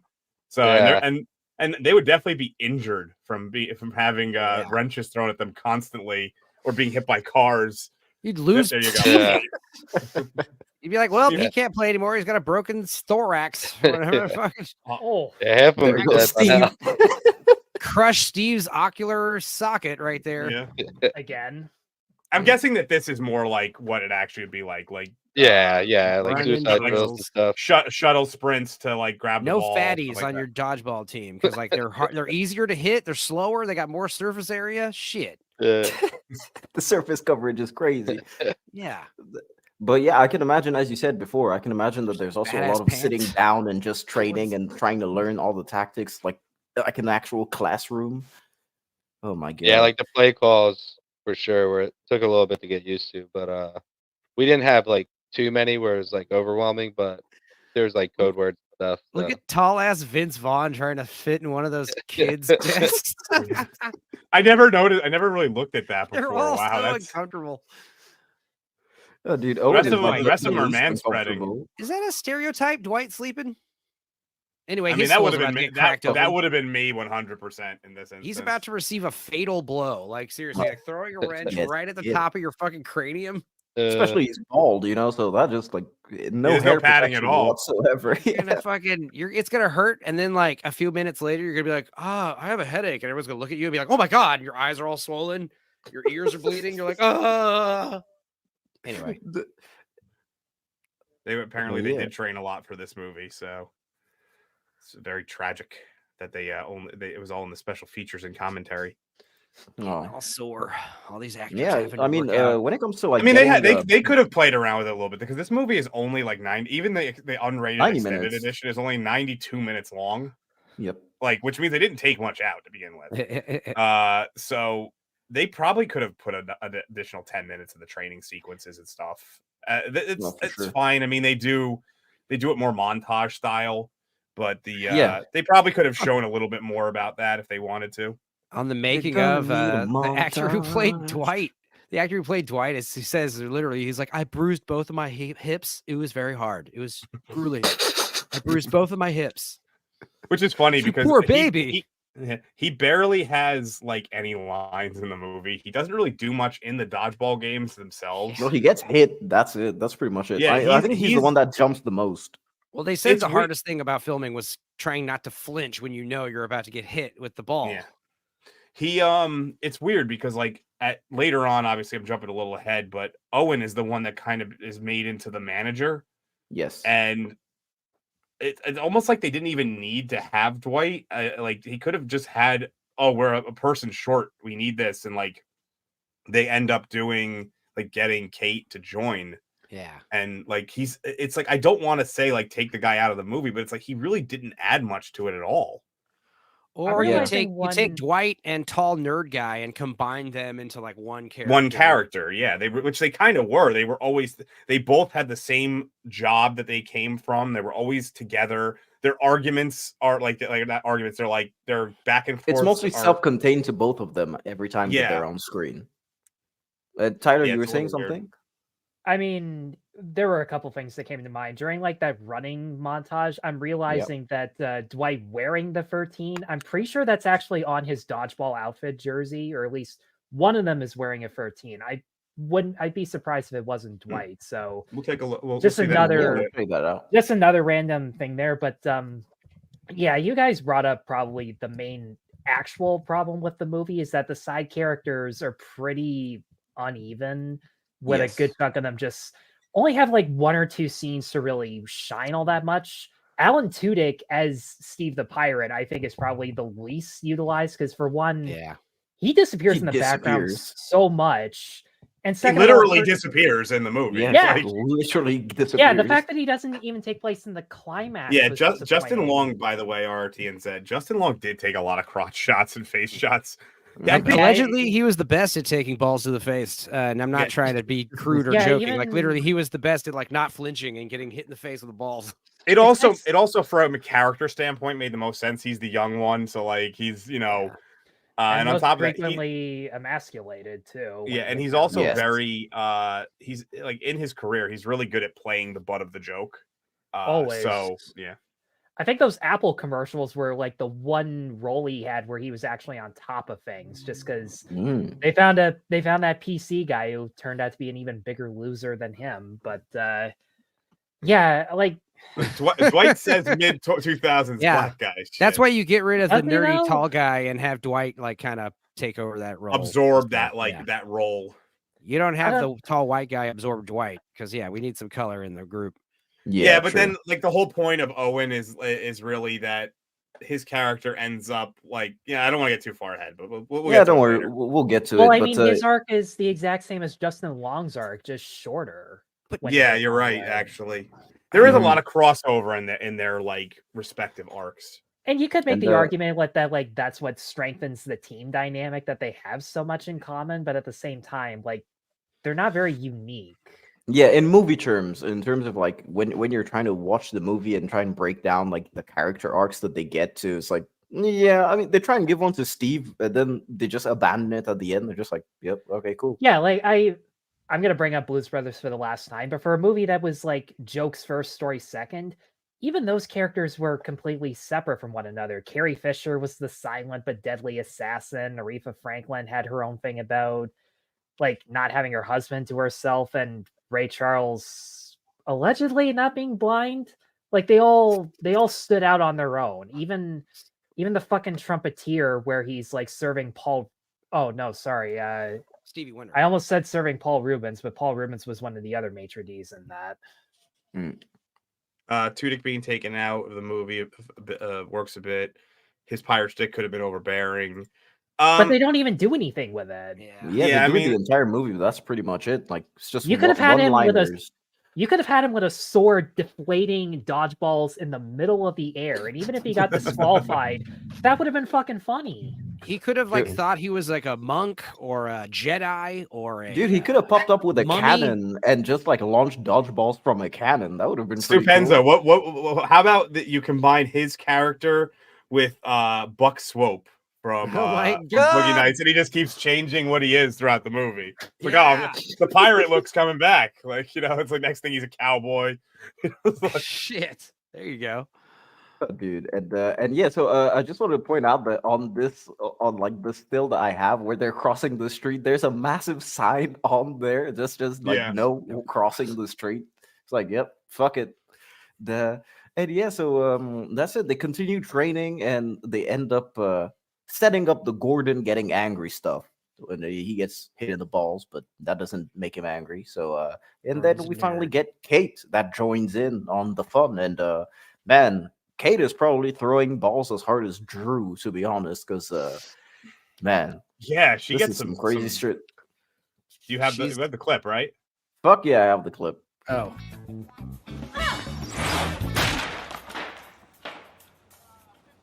Eight years of softball. Man, she got to be a lesbian. She is not a lesbian. Gotta love all I know is that Deke could play. I gotta love that they have to explain the softball thing, even though nobody throws a dodgeball in their life in the underhand. Which is weird. What is it? Like later on, Vince Vaughn has like a real like sidewinder throw. He like throws like out like real far to his side. He doesn't do like a that's like called the gorilla poop fling. That's how they throw he doesn't have like the typical like downward throw. He's got like a real. You'll see it if there's later on. She like it is great. It is kind of funny though that like they still have this thing just chilling at the gym. This like huge like insult that's just been hanging around, and it turns out it's actually like a camera. Of course. Drew, do people ever do like a full spin to like throw the ball extra hard or anything like that? I think just in like charity tournaments that we've been to, we've seen a bunch of people do that before, or like for like a lot of people do like the sidearm throw or whatever, where they almost like hook it. I think we're losing them. But not in like the serious. I think your tournaments. internet might be Get dipping a little bit, Drew. out if you turn your back. Yeah, no worries. We got most of that. Your internet might be dipping a little bit, but we got most of Did you what lose you're me a little saying. bit? It's yeah, it's fine. You'll probably pop right back in. You can try pop out and pop back in and see if that fixes. Yeah. No, I think he's good now. That looks like good. Okay, so yeah, so are we losing him? That would suck because we're about to get all the dodgeball stuff. Yeah. Okay. So, oh yes, the pizza slice. Oh yeah, and yeah, so we get White Goodman trying to eat some pizza, and I don't know, man, he's just doing some weird shit. He's not even eating it. He's literally like, yeah, I don't even want to say the term. Yeah, he's just doing something to the pizza. That's it. And Michelle interrupts him.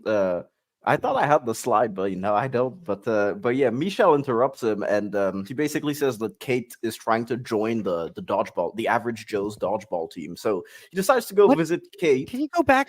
What is that DVD case? The Return of Dr. Bum? Huh? And it's like the Return of Doctor Who? The Return I don't know. of It's definitely a person getting ready to get the glove on. I don't know. Anyway, continue. I'm sorry. Well, that's actually that was a running gag. I mean, earlier on the movies that Peter had to return, where two of them were like explicitly porno movies. Like they're just like with like some kids movies peppered in. Yeah, there it was like backdoor cheerleaders or something like that. And then like the last one is Mona Lisa Smiles. There you go. Never saw that one. And yeah, so and one of the things is that they're very like one of the running things is that they're essentially like two sides of the same coin. Like one is like really hyper corporate, and the other one is super laid back. It doesn't give a shit, but like their general like ideas kind of like cross over in the way of like of how they handle things. What's this guy's outfit is like a cross between Fred from Scooby-Doo and Colonel Sanders. He's got the ascot, man. That's how it is. It's just really, really weird that he dressed like this. He dressed like I don't know. I probably think Prince would dress like this, maybe. What made this even funnier was the choice of music that they had in the background, just building him up like he's in Saturday Night Fever or something.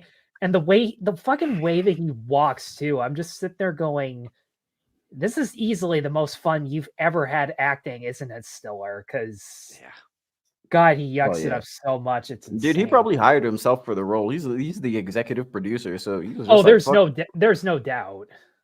Oh man, have you guys seen Heavyweights with Tony Perkis? Okay. I haven't seen it in a long time, but I remember it being very similar. And let me know how much funnier Ben Stiller is in that movie. Repulse the monkey. It's amazing.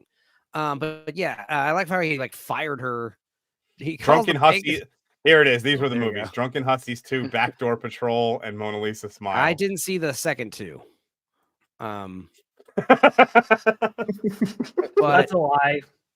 So I love. So back to the current portion of the movie. I love that he doesn't see any problem with the fact that he got her fired for being like a drunk, and is like, yeah, now we could finally, we could you date said you now. wouldn't date me because you don't date your boss, even though she's like, oh, you're not my boss. I don't really think of you as my boss. But ipso facto, I'm your boss. I hire you for you work for the bank. The bank works for me. So ipso facto, you've been hiding feelings from me. Yeah, nausea. Oh, dude, you know what? Let me play the clip, man. I know you've been hiding some feelings for me. Oh, yeah, nausea. Well, I can be naughty too. Real freaking naughty. To be continued. Oh! Oh! You don't get to touch me. Ever. It is over between us, Kate. Nobody makes me bleed my own blood. That was Nelson Muntz. You made me bleed my own blood.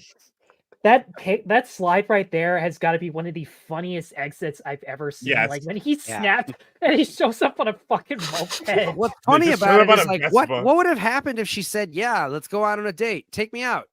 They both Dude, would they have would've gotten on the probably back of this both of moped. them, Oh, yes. Jesus Oh Christ, yeah, you like hit she the would have. head. She probably would have been on his lap if she said yes to You that. sit in the middle, babe. Exactly. Oh my The- god. Oh yeah, Gord, dude, it's Gord gold. King, And top Mich- 5 exit ever. And No, Michelle's this face. is number 1. Oh, I love that Michelle is actually like upset that she said no to. Yeah, how dare you? How dare you It's deny great, and then my- you've got like the entire unicorn room that's like it's just what the fuck. This is a weird gag that they just put in there. So a The- common trope with these movies is like a young lady like this is either like recently widowed or recently divorced, because the idea that she's been single this whole time is kind of a red flag. You know, Yeah. she's like a pretty woman. She's got a good job. She's a catch. She you know, but the idea that she's like, yeah, obsessed with unicorns and kind of weird kind of explains a little bit of that. Well, they also sort of account for it in the fact that she's very career driven, and it seems like the only people that she really gets to interact with are clients, which then she would have a conflict of interest. So they do actually account for that slightly. Not to mention her girlfriend. They make it sound as if like she's always traveling on business or something like that. Oh right, well. oh right. Yep. RRTNZ. She's not single. That's right. Yeah. I'm sorry. But I'm saying like they already like I actually was not even thinking of that, but spoilers. Really, even really, if, Enzo? even if she even with her not being single, they wouldn't really question it because of the fact that she has these built-in excuses in the character. Yeah, true. And yeah, at this point in the movie, you've got Peter that's trying to convince her to join the Average Joes, but which she couldn't before because it would be a conflict of interest. But now that she's out of a job, she decides to do it because yeah, she wants to get back at the White Goodman. But you know, Peter does offer a back rub, is it? That can be upgraded to a full body. Two expired movie two pieces. expired movie passes, which is Dude, fantastic. what else is funny is like, you know, I don't know. You would meet a stupid girl like this and she loves unicorns and you'd be like, oh, what do you think of the movie Legend? And she'd be like, I've never seen it. I don't know what you're talking about. You'd be like, what? Have you never seen the movie about the unicorns? You're so obsessed with unicorns. I meet that all the time with chicks who are like obsessed with hula hoops. And I'm like, oh, so you've seen the Hudsucker Proxy, right? And they're like, I don't know what the hell that is. Get away from me, nerd. I once played at a local dodgeball tournament that had the film on in the background on repeat. Still have the team shirt. Still have the team to shirt. I am saying the team shirt. I'm pretty sure he meant to say t-shirt. Okay, either way. I would not want to be in a tournament while the movie was playing because I'd want to watch the movie. I wouldn't want to be playing. I think that's how half the teams got eliminated. Dude, Oh, I mean, Drew, we're getting since there you've real been in, quick. like, well, Drew, you've been in a lot of tournaments, I could imagine, but like, have you ever encountered commentators that try and imitate Cotton and Pepper? Not really commentators, just people I bring it up to that I play. Like they'll always just like throw out the lines, and it's like I get it from their side, but like I hear it almost every single time. So I'm like, ah, Dude, yeah, I knew that was coming. You're very jaded for it at this point. It's not really funny anymore. Still love the movie though. Love it though. Yeah, Drew's actually yelling at us in the private chat for bringing up the wrench joke over and over again. He's like, you bastards. You told me you wouldn't do that. Oh, yeah. I mean, just before we go on Dark Hour, you want to like get the super chats because after this, Oh yeah, of course. Yeah, I've been trying to do them. The Ocho. Yeah, I've been trying to do them as they were relevant. I missed this one unfortunately before, but also from Mo for $5. Oh, yeah, you didn't even bother trying to pronounce the last name, did you? Yeah, I'm not even doing that. No. Oh, Sislak. Sislak. Sislak. There you go. Yeah, that's me taking the bull by the horns. It's how I run my business. It's a metaphor, but that actually happened though. That's how I should have read it. I should have been like, yeah, that's me taking the bull by the horns. Thank you for your super chat. Yeah, that might be the best line. He has so many good lines. Like I really wish that I probably should have asked everybody to grab their like favorite White Goodman line. I do like the catchphrase. We're better than you, and we know it. Yeah. Just also from Mo for $2. I ain't crazy and I ain't a guy, which is Patches O'Houlihan's like real introduction lines, basically, not the like video one. Yep. Thank you again, Mo. Who's been? I think that was like 3 or 4 super chats today. That's thank you, Mo. Thank you. From our friend, the blue collar loser, for $5. Hey, blue collar. Another classic comedy that couldn't be made today. I actually said that earlier today. I was like, "There's no way this could be made." Never. Funny every 6 months I read that the sequel is being made, but why bother? We know it's gonna suck. It is weird. It's one of those like evergreen, like just always. People are always talking about a sequel. Yeah. Even the actors are always talking about it like publicly and not like it's been greenlit, hasn't it? Supposedly, but who knows anymore? Greenlit doesn't mean shit anymore.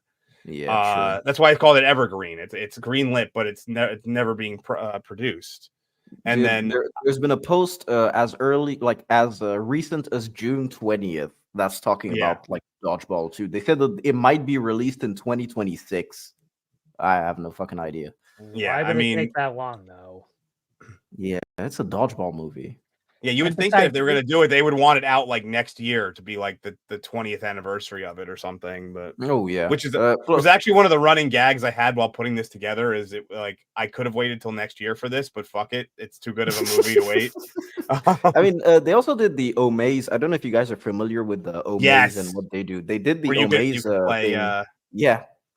Mm-hmm. You could play with I think it was Ben Stiller. Well, I'm not sure if it was the entire cast. It was whoever they could get. It was guaranteed that they were going to have Ben Stiller and Vince Vaughn, and whoever else they could get, they were going to get. I'm assuming if you get Ben Stiller, you get his wife as well. I can't see them not being able to get her. Yeah, I would guess that like several of the smaller actors would probably be involved, like the guys who probably played Justin Wade Long and did it as like, well. Yeah, Justin Long is like the only one who his career didn't really. Like, I mean, obviously Ben Stiller's career, but like the rest of them, a lot of their careers either stayed like exactly where they were or just disappeared. I don't know. Justin Long was the only one who like after that kind of like became more. I don't know. Stephen Root became a little bit more of that guy that you recognize and everything, but yeah. But that's the thing is, it's like Justin Long actually became like someone that like became a name, and you can name several movies he was in, like right off the top of your head.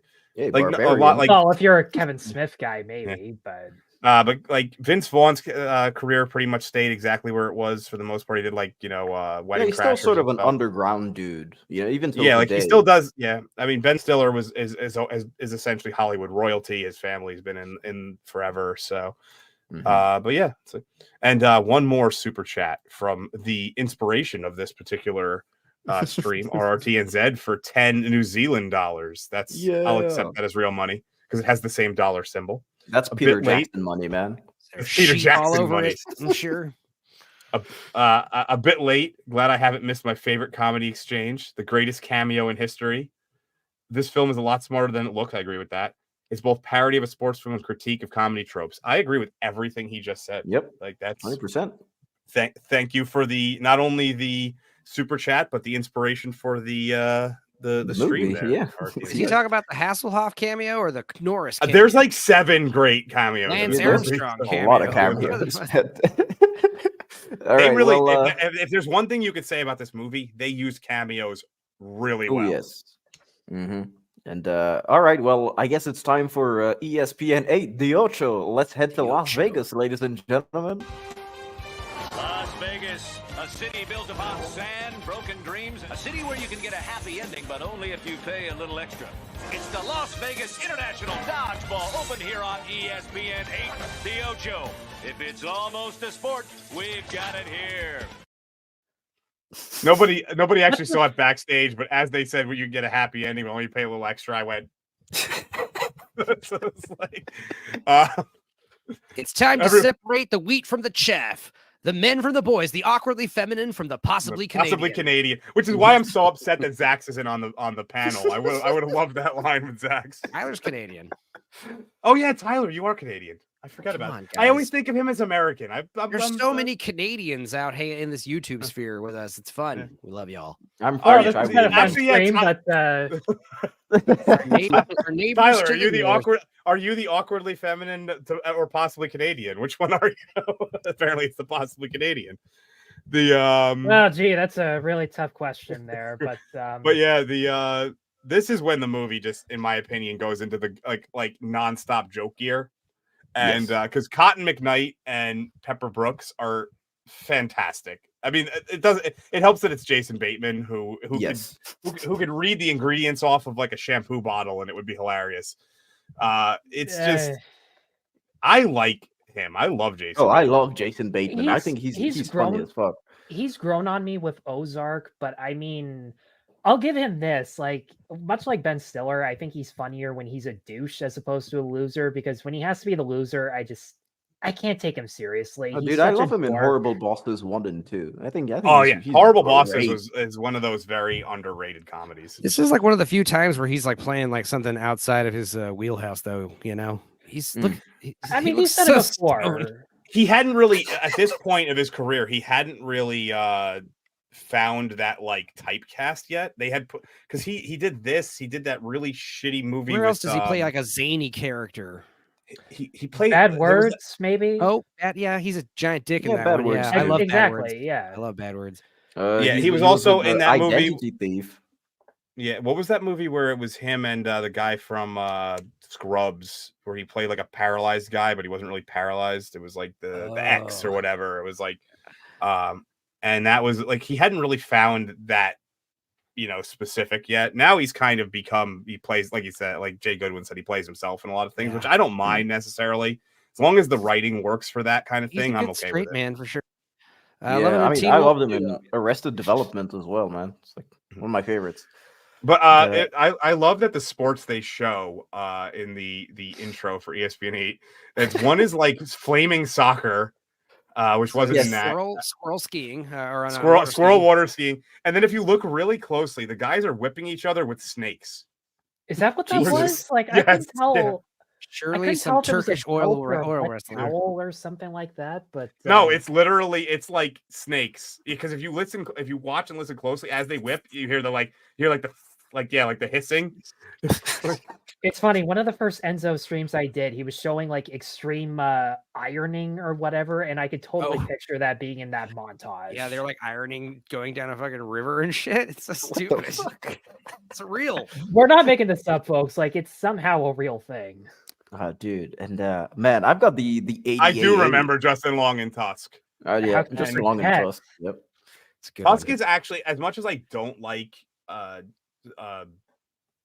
Kevin Smith.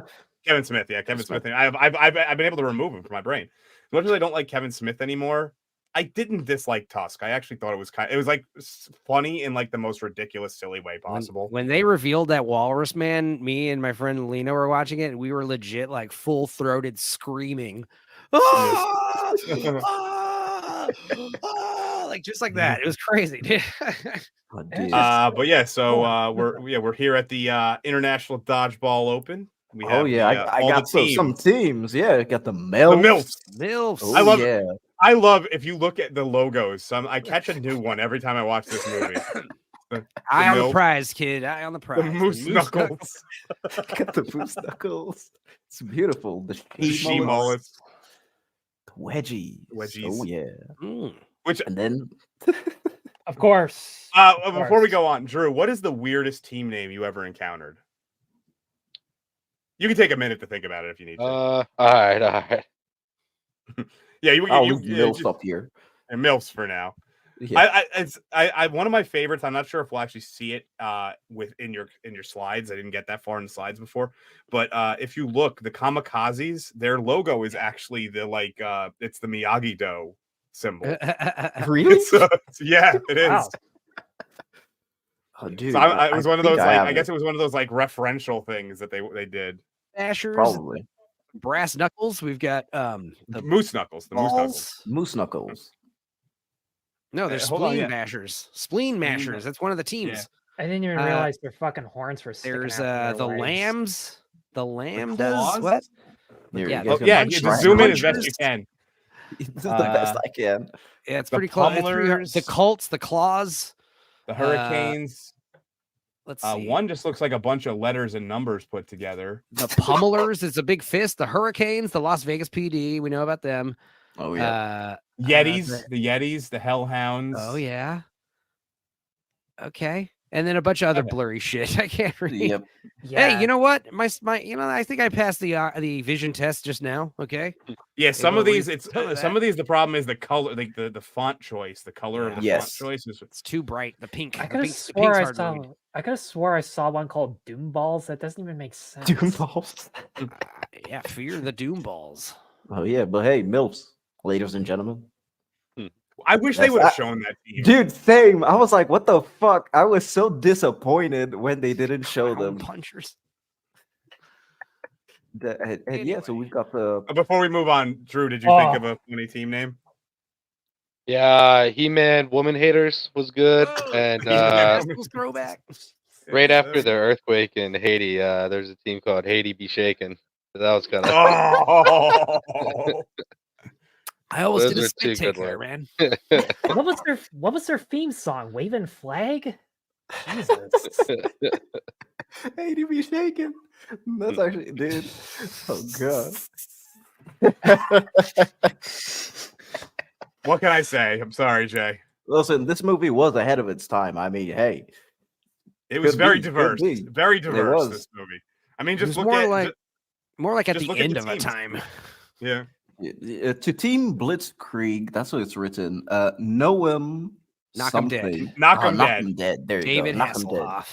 Which Oh, doesn't, yeah. which is weird because he's their coach. So like, why do they have a signed picture of their coach? It's very, and I think Stupenzo. I think I need to ask you, why would they have a picture of David Hasselhoff?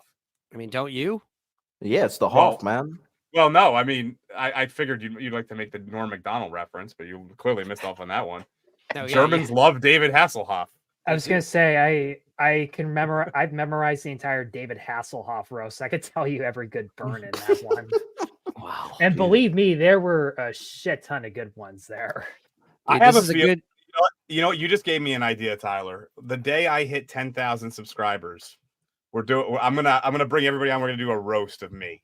I'm all for it. Fuck You don't yeah, wanna man, do it. dude. I'll start don't writing like my that, jokes dude. today if you want. Yeah, that's fucking perfect. Can we all roast? Yeah. Let's just all roast you from the chat. Well, you can just like be by yourself, and we'll all just. No. You got to come up I'm and talk. You joking. got to do it. Right. You know what? Right, This is a good David Hasselhoff cameo, but my favorite is in the SpongeBob movie when he shows Oh, up yes. and like turns I into a agree. human motorboat and shit. Yes. Oh yeah, Baywatch references. Yeah, you've got these are the kamikazes, right? Pink Well, belly, I mean, pink yeah. belly. Then here are our guys, the Average Joes, ladies and gentlemen, and they've got their new costumes out, which Oh yeah. great. I love Let's how look. so like they actually account for the fact that they can't wear their old uniforms because Threw 'em away. Owen specifically says he threw them away, which is Yep. great that like they throw that little bit of the line in there because had he not said that, the rest of this gag wouldn't have made sense.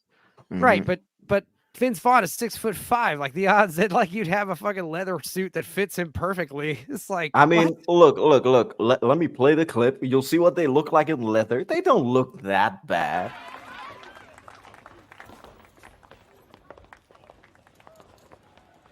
That's right. Thank you. Nice to be in Vegas. I mean, If there is one place where it makes sense for them to be wearing this stuff, though, it's Vegas. Yeah, It's Vegas, Christine baby. Taylor don't look too bad in this uniform. I'll tell you that much. I mean, hell, the So- woman in the back, I very was- good moral support for your match. I was just My about to say, favorite- Steve actually does look like a pirate for once. My favorite thing about this is that they have to wear the matching uniforms. No one said they had to wear the ball gags and stuff. Like that was they Yes. just opted Daddy, to the just do daddy that. necklace. Shit. Like And then, of wearing course- like the what is it, like the dog collar chains that with the actual Mhm. dog collars on them. I But think we Dwight also- has the best outfit, by the way. The chainmail leotard, the unitard, whatever it is. Like Jesus. Yeah, dude. With like the Dwight is arm, ready the to go to arm Middle harness. Earth. Oh, please put up Jay's like most recent comment because that's just perfect. why is Vince Vaughn wearing his collar? Daddy. Jesus. But Oh yeah, man. Man, I almost wish we could do this stream for 24 hours. This is a fantastic. Like some of the best stuff's coming out of this one. But I mean, yeah, yeah. pirate guy. He's wearing like a leather skirt, one piece, tunic almost. Ugh. Seems Yeah, like he also and his mask. It's like very like it's like a Zorro S&M costume is basically what he's wearing. Well, what's funny is we cut to like the S&M gathering, and they were like, seeing boxes of these like uniforms that they have, and they're like, "What?" Which they do the same thing. They wear those over to the match for no reason whatsoever. And they like track them down. It's all confusing. I'm guessing your daddy. He's like, "Yep." Yeah, I looked at Daddy, and I just sat there and I thought, when did Woody Allen get into S&M? Sorry, I covered your face, but this one was too good to not bring up. I could tell. David Hasselhoff did a concert on top of the Berlin Wall the night it came down. He wasn't happy that he wasn't mentioned in the Berlin Wall Museum. It is actually pretty shocking. David Bowie? No, I thought it was David Hasselhoff. That was probably Hasselhoff. Yeah, because it was like the early 90s. So Hasselhoff is huge in Germany. I mean, yeah, like it's not. I'll look it up. Hasselhoff is a goddamn international superstar, guys, and some of his songs are pretty cool. I'm sorry, they're like unironically. Yeah, he was badass. great. He had like one of the best cameos ever in Piranha 3 Double D. I'll never forget that. He was incredible in that movie. His song for the movie Kung Fury kicks ass. Apparently, he did. It was no, it was actually in 1989 that he did the Berlin Wall. Yeah, Berlin Wall. But whatever. Either way, he actually did a concert on top of the Berlin Wall. Bring the wall down, fuckers. The Hoff commands it. So this is the first match that we have in Vegas, and it's I forget who it's against actually. It's against the it's the Team Blitzkrieg. Yeah. Yeah, Blitzkrieg. Yeah, it's the Germans. Yes. Stupenza, did you say she just had a baby 3 months before this movie? Yeah, they had like a 3-month-old or something, and she's like apparently like falling asleep in between takes. She looks great. She looks like she didn't even have a baby at all. Well, knowing their freaky ass, maybe they had a fucking surrogate mother. Who knows? Yeah, that's what I was thinking too. Weirdos, weird Hollywood assholes. I don't know. They got to do everything all super weird. He's ballless, Cotton. He doesn't have any balls. Yeah. It's such a great line. The running joke that just Cotton just constantly just says the most obvious. You mean Pepper. Pepper says the most obvious. Yeah, Pepper. things. Pepper repeats whatever Cotton says. Yeah, like Pepper's just bullshitting. He's like he has no business being there, and Cotton every once in a while just glares at him like, "What are you doing?" It's like, yeah, I do love pumpkin, Cotton. It's like, oh, what the fuck? You're not even win $50,000, and that'll get you one hell of a pumpkin. When he blindfolds himself later, it's like he's not going to see very well, Cotton. It's like, yes, obviously. And so like in terms of what's going on in the movie right now, this is like the first official match versus Blitzkrieg, and so everyone's gotten eliminated except for Kate at that point. And then Kate catches the ball, which gets Vince Vaughn back in. And Drew, this is what you were saying, where they'd get eliminated, I think, because it wasn't respecting the order of elimination coming back. Yeah, this might have been. It was either this match or another one in the future, but I think they do it a couple of times actually. I think yeah, it was someone else got out first, and then Vince Vaughn got out, and then he actually jumped the line to get back in. So they should have been eliminated, but it's all for the movie. Do you think you could have? Do you actually think you could have played in S&M gear? Do you think that would have been a thing you could have pulled off? I definitely could pull it off, but you did some crazy flips, so I'm not sure if you'd be able to pull it off in like a chainmail. You know, though having the ability to whip chains in the air would have been pretty cool. Yeah, Vince Vaughn's outfit I could probably get away with, but some of the other ones, no way. I'd have some wardrobe malfunctions in some of this. There he is. That's what I'm saying. It is a little strange that they have a signed picture of their coach. I get that the gag is that it builds up to it, but like it is like the fact that he had autographed the picture for them is a little weird. He's got to them.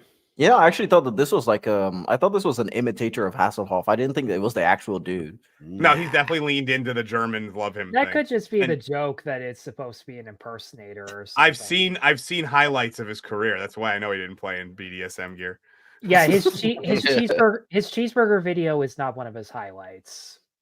And you know what? I actually feel silly now because for some reason I was thinking that the Berlin Wall came down in like 91. That was the end of the Soviet Union, was like 91. So yeah, so I'm mixing the two dates in my head. Somebody Berlin Wall is 89. Just whenever you think Berlin Wall, think about Bill and Ted's Excellent Adventure. 89. That's it. Yeah, I for some reason I always mix those two dates, the fall of the Berlin Wall, because I guess it was the Soviet Union somehow existed longer than that. I don't know. But that's some hardcore autism brain you just showed off uninspired. What if you want to think of the Berlin Wall, just remember Bill and Ted's Excellent Adventure, 1989. Dude, yep, that's how I keep. It's stupid, but that's actually how I keep track of dates. I associate them to a movie. So, like my dad's birthday, I associate it to a movie. Jurassic Park. Yes, that's actually how I think. It's very weird.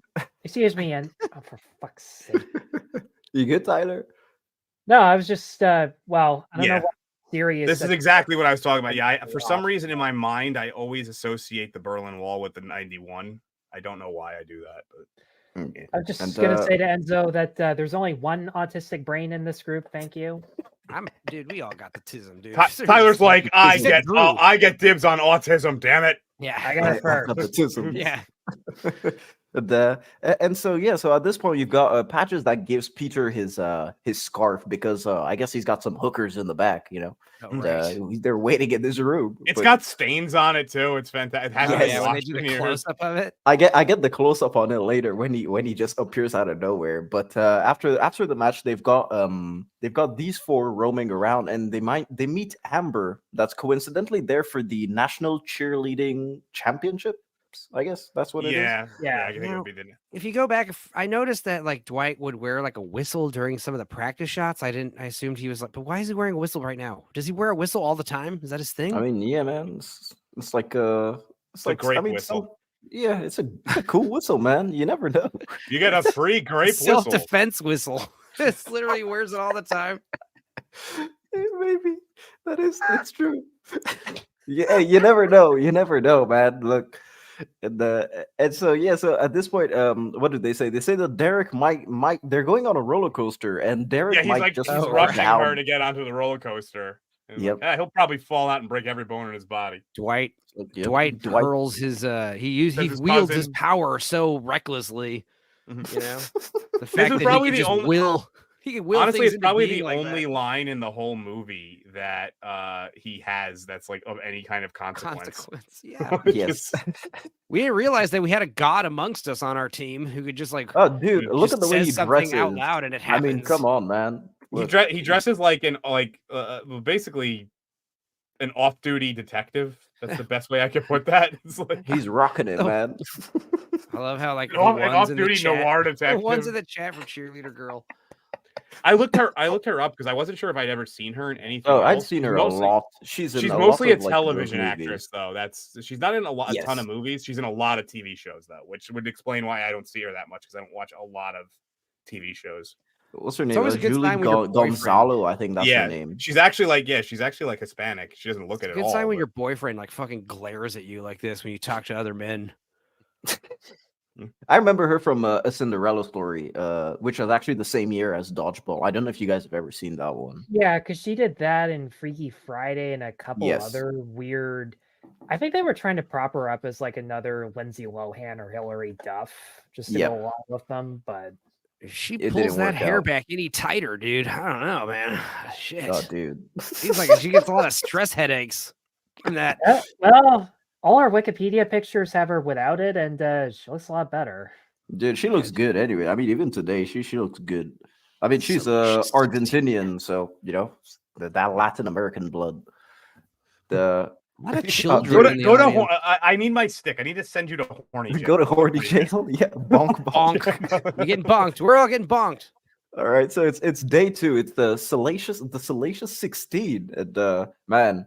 Here's where I get a lot of good clips because they basically speed run all of the game. So I managed to cut everything down for copyright. So yeah, man, let's play the game. This one is versus the Lumberjacks, if I remember correctly. So let's do it. Dodgeball! They're working out for them facing these Lumberjacks in the second round. They must masturbate a lot, Cotton. You're up!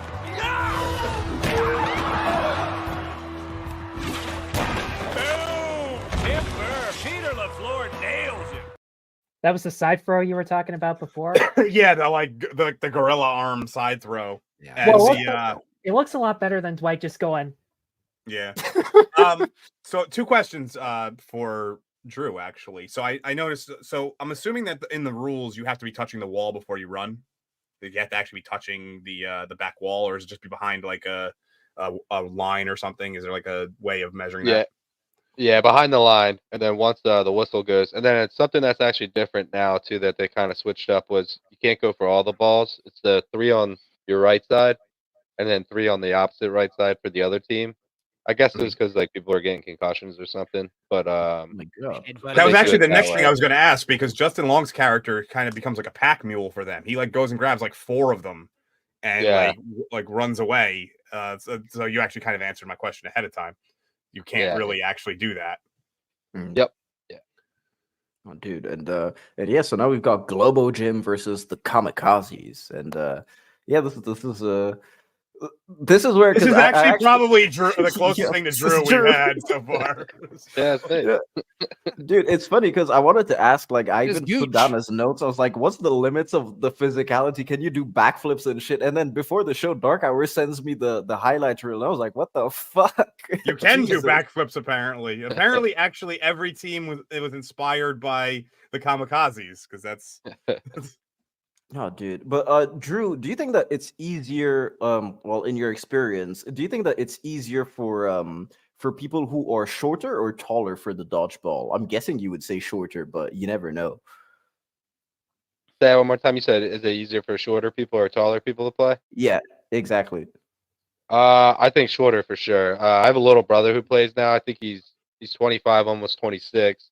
He's smaller than us, and he's better than us, dude. He's amazing. And then when we play against Team Malaysia, it's just a bunch of really short dudes. Like they just hide behind the balls, and they got cannon arms too. So Literally hide behind the ball. Like, yeah, they're use the ball as cover. They're small, so they can get behind those balls. They literally go balls deep. The ball covers like. Oh yeah. Actually, I just thought of something. I just thought of a question. So, first of all, did you wear numbers? Do you have to wear numbers for your tournaments, or is it just? Is there just like the uniforms and no numbers with the jersey numbers? I was 55. I actually got nice, awesome. I didn't even notice that. Well, I was going to ask you that because, like, since you have a twin brother, I was actually curious if like you ever like skirted the line a little bit of like, because I know you said you have to be in a specific order to come back in the game. You're like, if you just like told your brother aside, like, dude, I'm spent. Can you switch with me? They'll never know. Yeah, that'd be a great strategy. We actually in the tournament we played together for Team USA, he only played one with me, but we grew up being big hockey fans. So the way we would get the other teams is we were playing against them. It'd be like 88. It'd be like, all right, you wing on Lindros, or 25 Primo, go after him. So we're using like hockey players, and the other team had no clue what we were talking about because that was our like code. But we knew exactly what we were talking about because we were twin brothers and we knew exactly who to throw at. So that was kind of fun. Actually have they have a psychic connection. Yeah, that too. Oh, dude, it's fucking awesome. Like to see that you're doing all the flips and shit like that. I was honestly blown away because in my mind, my only like exposure to dodgeball was the movie. And I was like, all right, like, it's pretty cool. It may be exaggerated a bit. And then, man, when Dark Hour sent me the video, I was like, what the fuck, dude? Yeah, we YouTubers aren't used to being around the presence of actual athletes. Yeah, dude, I used to play handball. Dark Hour is the exception to that rule, obviously. Yeah, Dark Hour is like the only athlete between all of us. I stopped playing handball like 3 years ago, but dude, I was a fucking I could torpedo some motherfuckers. It was fun. Yeah. Man. I love the line that Pepper has. Like, I don't know if it's right here or if it's later, where they mentioned like his hair is perfect, feathered, and lethal. Yeah. Joe's versus Cobras. That's the other thing. G.I. Joe reference. Yeah. True. Intentional or not. I never thought of that. Actually, that's a good one. Then the skills that kills. You've got the Purple Cobras now win this match versus the Kamikazes, and now you've got the Average Joes and Skills That Kills, man. I feel that way, Jay. I mean, granted, I haven't competed in probably about 5-ish years. It was definitely before COVID. So, dude, you can still fuck us up. I know that for a fact. You can still fuck us up. Yeah, but that doesn't take much. Tyler's like, I'm a lover, not a fighter. I can't. Well, I mean, I'm being told of all. I keep passing through all these articles and videos about how like stuff like athletics and martial arts can be better for mental health as opposed to and physical health, obviously. And I mean, I'll send you a video later. It's one of my all-time favorite Onion videos, but it's so accurate despite the fact it's the Onion. It's the average. The one that you sent. The average male is 4,000% less effective in a fight than he believes. And it's like people are like, oh yeah, I just see red and I start swinging, man. I just start swinging. It's like, nope. I was gonna say if it's the eat a vegetable video, I've seen that 1,000 times. No. It's like it's the first time I've ever seen a thing from the Onion where it actually feels like they're telling the truth. All right, guys. Okay. So yes, the skills that kills. All right, let's do it. Average Joe's planning to play you hate skills that jet for 5 years straight. Skills might. They better chickity check themselves before they wreck themselves, Cotton. Great catch. The floor wheels and fire. Got him.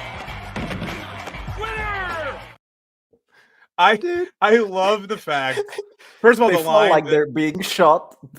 So I love. My favorite thing is that they're called the Inner City Champions for 5 years. With there's not actually like what city though. Right. Also, the idea like playing in those baggy clothes can't be good, like tactically, obviously. Well, yeah, I was actually that's a good question. If your clothes get hit, is that an out? Is that like a kill? In Obviously. Okay, yeah. Yeah, Well, I mean, out. I'm just double checking. We have a rules expert here No for a reason. skirts. Long hair as well. If your long hair gets hit. Oh shit! So it's kind of like really? it's kind of like baseball rules where like if you get hit, like if you're at the plate and your jersey gets hit, you get the base. So it's very similar. Touches you at all. If it touches you at all, Vaporizes you. That's part of the baseball rule. Jesus. Yeah. If it like I when I played baseball when I was younger, I used to always wear my jersey really baggy for that because I would crowd the plate, so I would get a lot of like free. No, you're just trying to hide your rolls. That's just. I was a fat kid. Don't get me wrong, but it was also I because I was a fat kid, I always ended up with like the 2XL jersey, so I got to have this extra room that I could exploit. I was like, I'm gonna do that. I'm 100% gonna use that. My favorite is the fat kid who swims with a shirt on and he gets chafy nipples. I know, because that fat kid was me. Dude, I was a semi-fat kid. I wasn't too fat. I grew tall and grew out of the fatness. Fat Jay Goodwin. He's hitting me where it hurts about the receding hairline. Dude, you said the roast. He's just prepping you for the roast when you hit 10K. Oh, trust me, I know that's coming. So now we've got like Globo Gym and Las Vegas PD. Grow my hair all long for the roast and just spend the whole roast like just running my fingers through my luxurious Italian. I'll just shave my head for the roast. I'll just be like, try now. Oh, dude. Well, that saves us from having to hire Jeff Ross. I'm gonna look like Michelle. I'm also gonna get. I'm really gonna tan up. Princess Leia buns. Dude, just go see Michael Jackson's doctor. Tell him to do the reverse. I love how thick her like part is. Like how wide that bald strip is. Oh yeah. I was too busy staring at the ridiculous amount of lipstick and those incredibly fake and nasty looking teeth. Yeah. Well, it's definitely so. God. Like, my thought process is that they basically just have like an entire like prosthetic mouthpiece that they put on her because her face isn't even shaped the same as when you see her like just regular. Well, she barely talks they probably too, put something in her cheeks. I was going to say, if they talk with these dentures, this fake teeth. Yeah. Mm-hmm. Yeah, and possibly. And so we finally get to the semifinals, which is the Average Joes versus the Flying Cougars. Which I'm pretty disappointed that they weren't 50-year-old women, but yeah, such is life, man. Yeah, I believe that this is supposed to be like a college of players. Like that's what I was saying before. Like the teams are almost like really random. So like you have ones that are like obviously like if we go back to the beginning, you have the one that's the Girl Scout troop. You have the Average Joes and Globo Gym, which represent businesses. You have the LVPD, and who are obviously a government entity. Got like a bureaucratic entity. Yeah. You have, I think, the Flying Cougars are like a college team. You have a couple of national teams in Japan with the Japanese the team Kamikazes and the the Blitzkrieg. Kamikazes and the Blitzkriegs, and then like other random ones that are just like The non MILFs, like that we the never MILFs see. and the lumberjacks. So it's really weird how this is structured. There's no national level or local level to it at all. It's just really weird. Dude, 50K grand prize. I think anyone would do it. Fuck it. If we were I all in the same country, we'd have done it. It's just a weird setup that it's like you could have a team that's like sponsored by your entire country enter this thing, or one that's like it's just strange. Well, how else did Hoff get in there? No, true. All right, well, I got the clip for this one. So The winner of this match goes on to face Globo Gym in the finals, and right now it's right in the testicles. Average Joe's down to their final 2 players. Peter LaForte can't hold on. Time out! Time is up! Is there timeouts in dodgeball, Drew? Or is it? I would assume not. I mean, if your average game is like 2 minutes, like 2 minutes, you're muted. You're muted. You're muted. It's all good. There we go. Hear me? So, just injuries. If someone gets injured, there's a timeout. But besides that, there's no timeouts. Okay. Do people I mean, I guess falling down, you could hurt yourself. So, yeah. I would actually assume there's quite a few injuries because you're it's played on essentially like a basketball court, and people are running and jumping, and like I'm guessing that you probably get like. Would you rather play on like a hard surface where you got more like tactile surface, you could run faster, or would you play on like a padded surface where you can like have less like traction running, but you can like take dives easier and stuff? I think basketball courts are probably the best, but we played on like ice rinks. Obviously without the ice though, just like that would have been really awesome. Yeah, but throw fucking razor shoes into dodgeball. There's your sport. Have you guys heard of the Sky Zone's like pretty big now? Have you guys heard of Sky Zone? I literally had that image in my head of just like bouncing on a trampoline and just beating the shit out of somebody. Yeah, we played in that tournament every year when they had it, and that was really fun. But that was the highest cash prize one that we won. We won in 2015. That was $20,000, so that was pretty cool. So like, can I get like $50? Well, the government took most of it, so we ended up not having that much after. Somebody mentioned that earlier, that there would actually be taxes taken out. So even if they win this tournament, they can't save average Joes because taxes would be taken out. Oh, yeah, dude, exactly. True. And also Christine Taylor being like a narc, she's like, you can. I got to tell on you. I can't. I know how much money you made. Yeah, well, she does. She doesn't work for that. Right. Yeah, she got fired. Fuck. Yeah, true. She did. This movie covers all the bases, didn't it? Yeah, it did. Yeah, I mean sometimes you get smart script writing without even realizing it. Yeah, like even the fact that like they bring up the conflict of interest, that is like a proper legal reason why you can participate in something. That's like true. I mean, it's weird because they pepper in like real stuff and they pepper in just absolute bullshit that they just add for comedic effect. But yeah, at this point, Peter is no, not Peter. Sorry, what's his name again? Gordon is the only dude that's left, and man, he needs to get angry. And man, look at this. Oh, also, Drew, have you ever like gone to a tournament? This is a very stupid question, but have you ever gone to a tournament where you have like beautiful women in the back just dancing like that?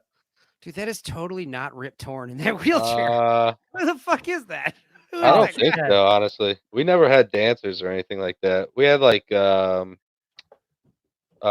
same Sky Zone one. We went out. They had like a bunch of like Snapchat thing. Well, this is when Snapchat was like at its biggest.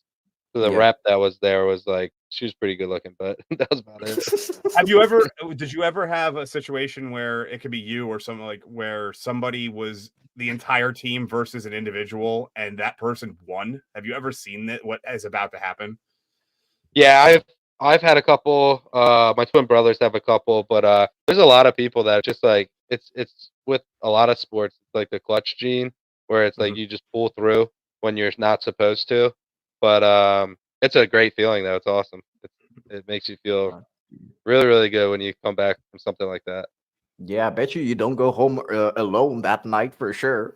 I'm not sure if that would actually monetize us, demonetize us. So probably would. why we just ignored it. But yes, that is one of the best lines in the whole movie. Oh yeah, dude, I forgot. Probably that's probably the most quoted line I've ever It's seen. also I think more people inspired from an actual coach quote. I can't remember from where.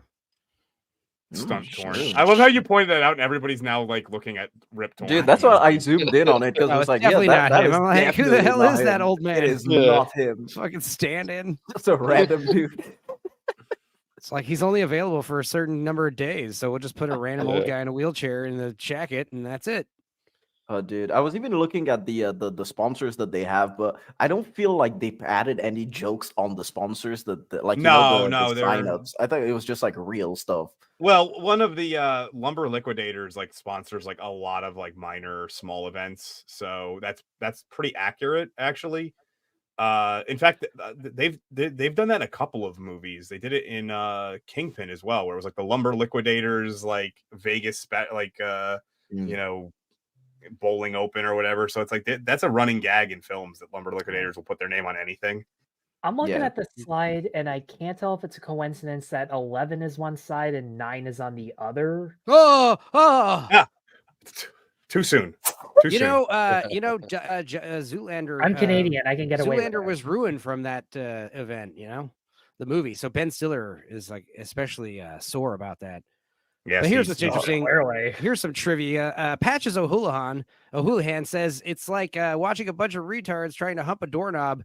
This is a reference to it's like watching a monkey trying to hump a football, which was what 1980 U.S. Olympic hockey coach Herb Brooks said to his team when they were preparing for the 1980 Winter Olympic Games in Lake Placid, New York. Wait, the fucking miracle guy? Oh my god. Yeah. The fucking miracle guy. Yeah. Okay. Was that in the movie? Dennis Quaid say that? I Damn. hope. Kurt Russell. It was sorry. Kurt Russell. The Dennis miracle guy. Another handsome guy with great eyes. Dennis Quaid was in that stupid baseball movie, The Rookie, or something There you like go. that. I always Shit, I confuse want my to read- inspirational sport movies. No. You know what's the most inspirational sport movie I ever saw was Field of Dodgeball. Dreams. It's True Underdog Story. So let's get No, back of to course. that one. Stupid ass. Yeah. So I was- now we've got Gordon. That's gonna rage basically.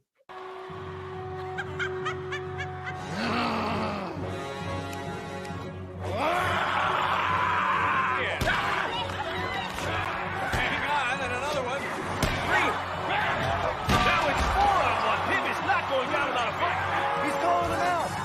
Now it's 2-on-1. Who would have thought it? A warpath.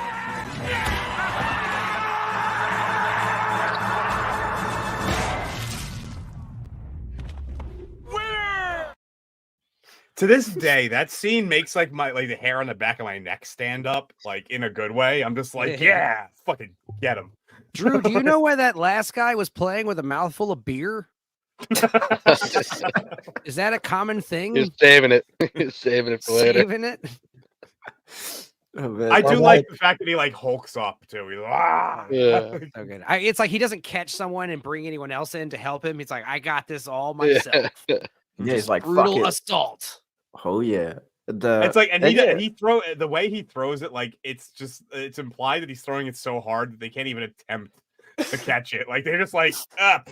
It's like Dude, he directly trying to goes for catch the crotch shot on that one. Well, black yeah, guy. It's that just one, like, the fuck one it. guy gets pretty fucked up, but they And, really love and- they really love their crotch shots in this movie. Yeah, so they, I was gonna say that last slideshow answered my question about the guy wearing it for a team, but he's actually wearing a 00, which is weird because Lori Beth was wearing a 00 before she planted herself. Hello. Speaking of 00, there's double bonus poker right here. Oh yeah, and look, it's Patches O'Houlihan. I hope nothing bad happens to him. Yeah, It's as like, long as we got Patches on our side, we're fine, guys. And the luck of the Irish. look at the The guy 2 who's tons made. of the 2 tons of irony Hallmark card line is probably my favorite line in the entire movie. That thing weighs 4,000 pounds. I don't think so. No, it probably No, that thing realistically that thing probably weighs about like 300 pounds. 500, 300 3 pounds. 3 to 5 Enough to somewhere. kill you. Enough to kill you. Oh for yeah, sure. it would still kill you.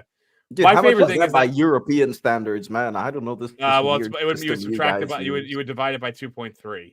Yeah, okay. So probably about 100 to 150 kilograms. Yeah, but this Yeah, isn't really that's the gonna luck of fuck the you up. Irish, though. The luck of the Irish isn't getting crushed by a leprechaun sign.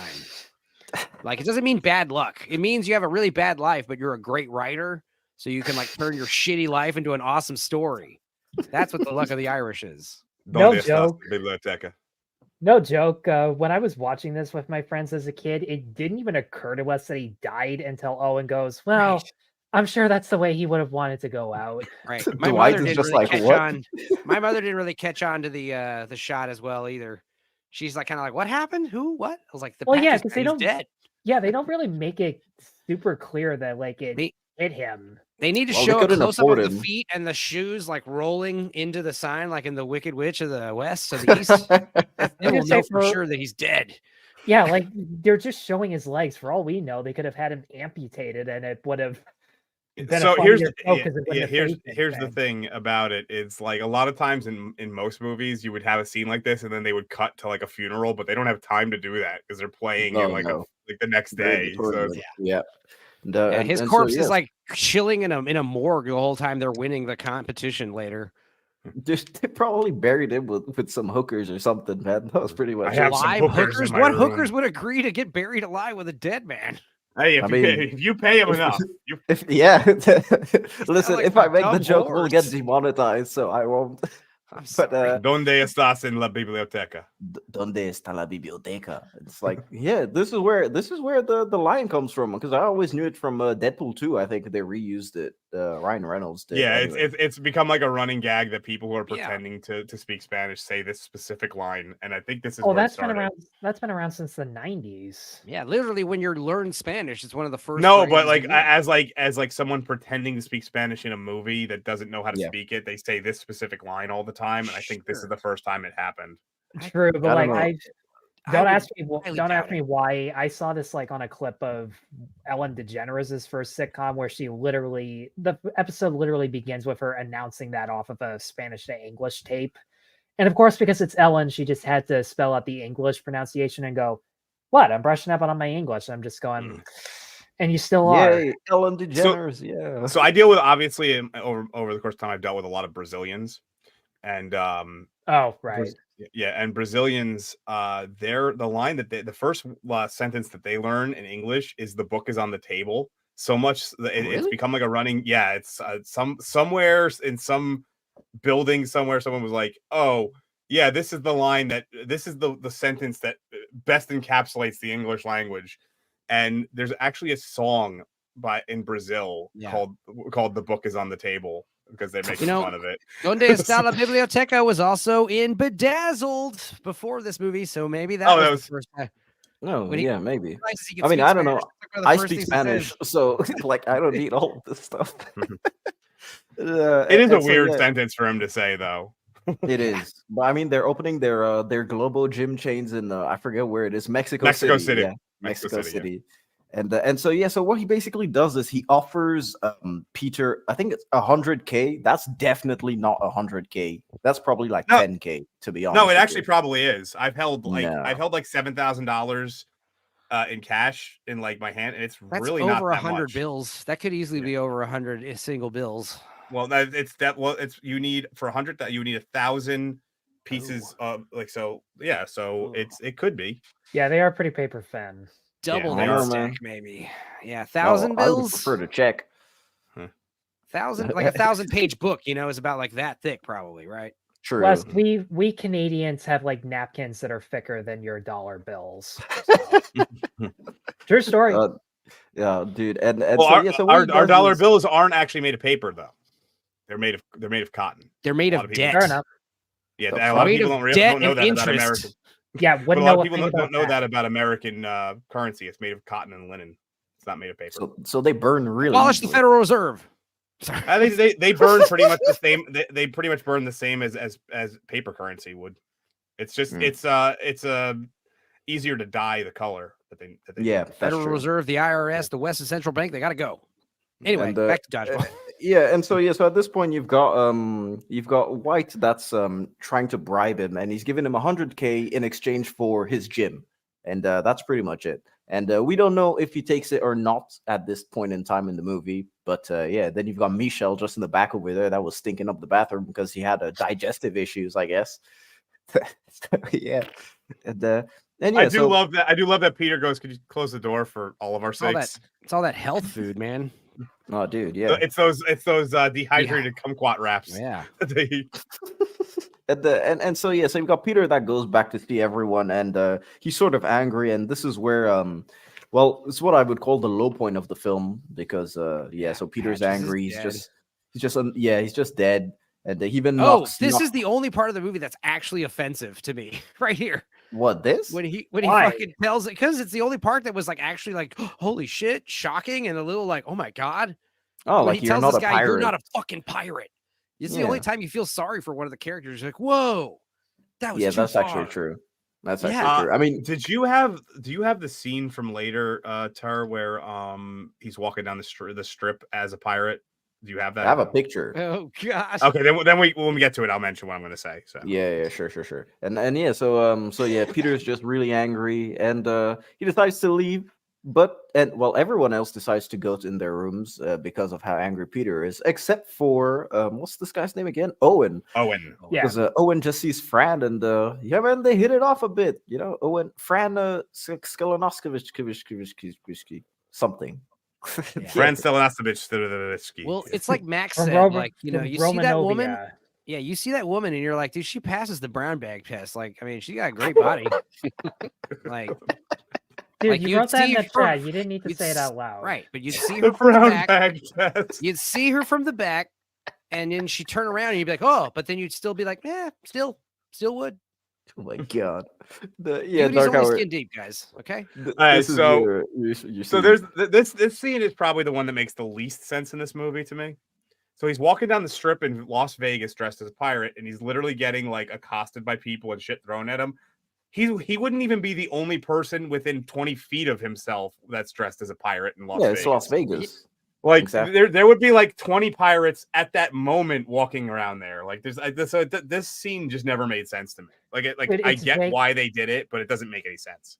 Dude, you know how many times I watched the Ocean's 11 movies or like the last Jason Bourne where they just sit there and go, that is not what Vegas looks like. Like in every Ocean's movie where they're having like a conversation, they're just like, there would be way more people. There would be bigger crowds. And of course, Jason Bourne, there's like more traffic than there actually is. There's always, whenever you're in Vegas, there's a lot of people and and amongst those people are usually weird people dressed up. And some of them are performers, like they're just trying to make money. Other ones are people who are just decided to dress up because they're in Vegas and they want to be weird. But like, there's no way he'd be at any section of the strip and be the only person dressed up. So there's no way he would be ostracized. That makes the prejudice make more sense because the Vegas locals are tired of these damn pirates everywhere. You know, I just go back to Treasure Island. These damn pirates coming here taking all of our jobs. Our jobs. I was just gonna say that one guy was probably drunk when he threw the can, so that wouldn't have made a difference. But no, I mean, if anything, he's the least phony. He's the least phony pirate because he does it for no monetary gain or anything. Right. He doesn't like a lot. Like the other ones would be phonies dressing. A lot of them would be phonies dressing up as street performers to he's a pirate at heart. Yeah, exactly. I'll fucking get out. I'll show myself out now. Thank you, Peter Sarsgaard. There you go. Why you should play a pirate just so you can say that joke. Any of the Skarsgårds play a pirate, please. Dude, well, I mean, all of them are in acting or doing music or anything, so they're all famous. No. I said Peter Sarsgaard, not Alexander Skarsgård. Oh. It's some stupid SNL skit where Peter Sarsgaard got invited to a pirate convention just because. Because of his name. The joke explains itself. And so finally, this is a finals day, and finals day is, of course, Average Joes versus the Purple Cobras. And what could you expect, man? It's a movie, so the plot has to happen. It has to be both of them. Imagine if it was just like the Average Joes versus the Lumberjacks as the finals. That was. There has been movies that like and stuff that have taken that trope and thrown it on its ass and had it happen and had like the big confrontation happen, like the semifinals. But it wouldn't really work in this particular one, I don't think. No, I mean it is called a true underdog story. Yeah, she's got a pretty hardcore forehead scar there. Oh yeah, she does. Yeah, I noticed that too. The first thing I noticed. Yep. Serious. But it's gone throughout the years, so that would have probably been like a couple of years back. Yeah, if she's a cheerleader, she's lucky just to have that. True.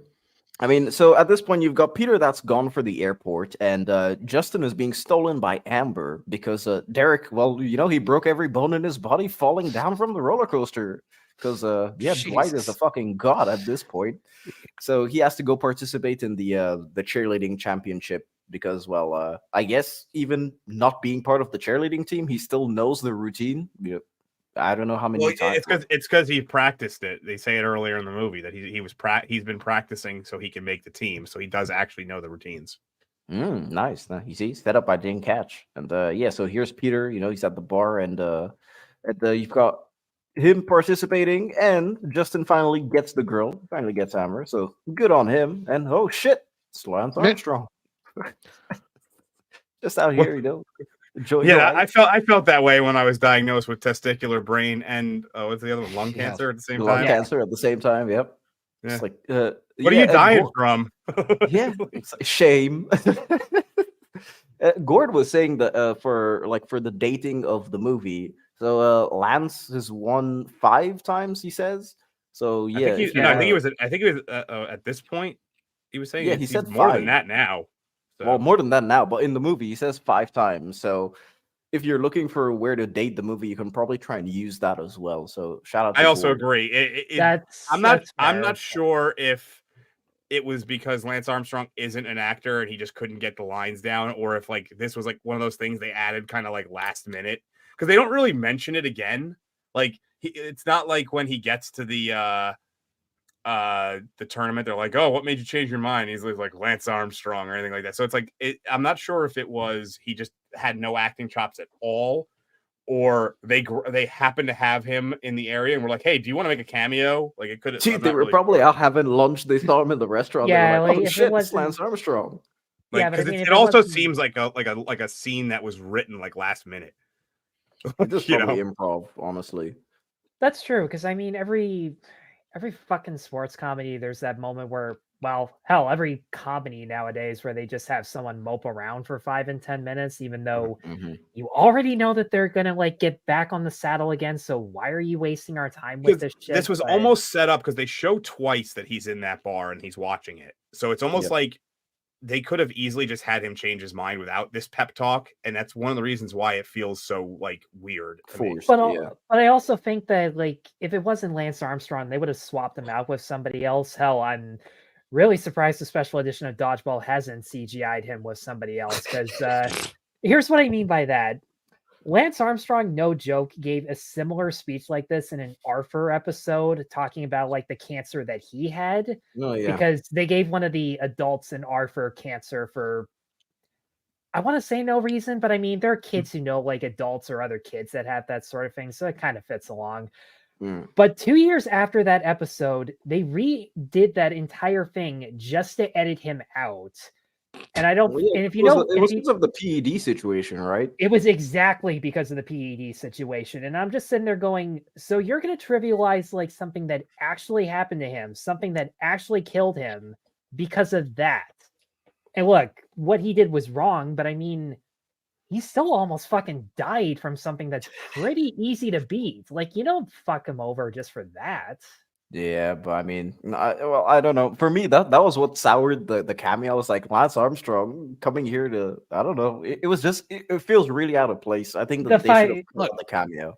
Yeah, don't get me wrong. Like him saying like I won this 5 times does not sit well anymore. But I mean, yeah. Keep in mind, there's a guy in this who thinks he's a pirate, so dumber things have happened. Well, we already know from Drew that they don't drug test and dodgeball. So exactly, Lance Armstrong, who better to endorse the sport? Oh, Yeah. dude, Lance will just be here like chilling, be like, "Yo, man, here, I'll give you some packs if you want. Just, let's go in the bathroom real quick." Well, Why do you think I'm in Vegas, dog? Picking up Well, some I mean, PEDs. Jay in the chat is Jay in the chat literally just said what Enzo did. Yeah, PEDs, man, and so yeah, so we finally get the scene where well, you know what? Let's have Cotton and Pepper tell it to us. Average Joe's does not have enough players and will be forfeiting the championship match. The bold strategy, Cotton. Let's see if it pays off for him. To the tournament floor we go for the scepter presentation. Yeah, I love it that Cotton has like gotten so numb to his dumb shit that he says that he just no sells it. He just glares at him. Like, what the I fuck? love. I didn't notice that their high school cheerleading team was called the Donkeys. Yes, yeah, and that's if you listen in the scene, the song that there is is I don't know what the name of the song is, but it's like they say donkey over and over again. That's like Really? Oh yeah. Huh. And so yeah, so we've got like Peter that's coming back. Wait, and, go back real quick. So might I add, this is one of those other like clever little setups. So earlier in the movie, the way that they got into the tournament was White said, "Oh yeah, I helped the Chancellor shed some unwanted pounds during the before swimsuit season or whatever." And it turns out so it's like that's another one of those like little setups that they do. Sure. There's a few more of them that we're gonna pop up here.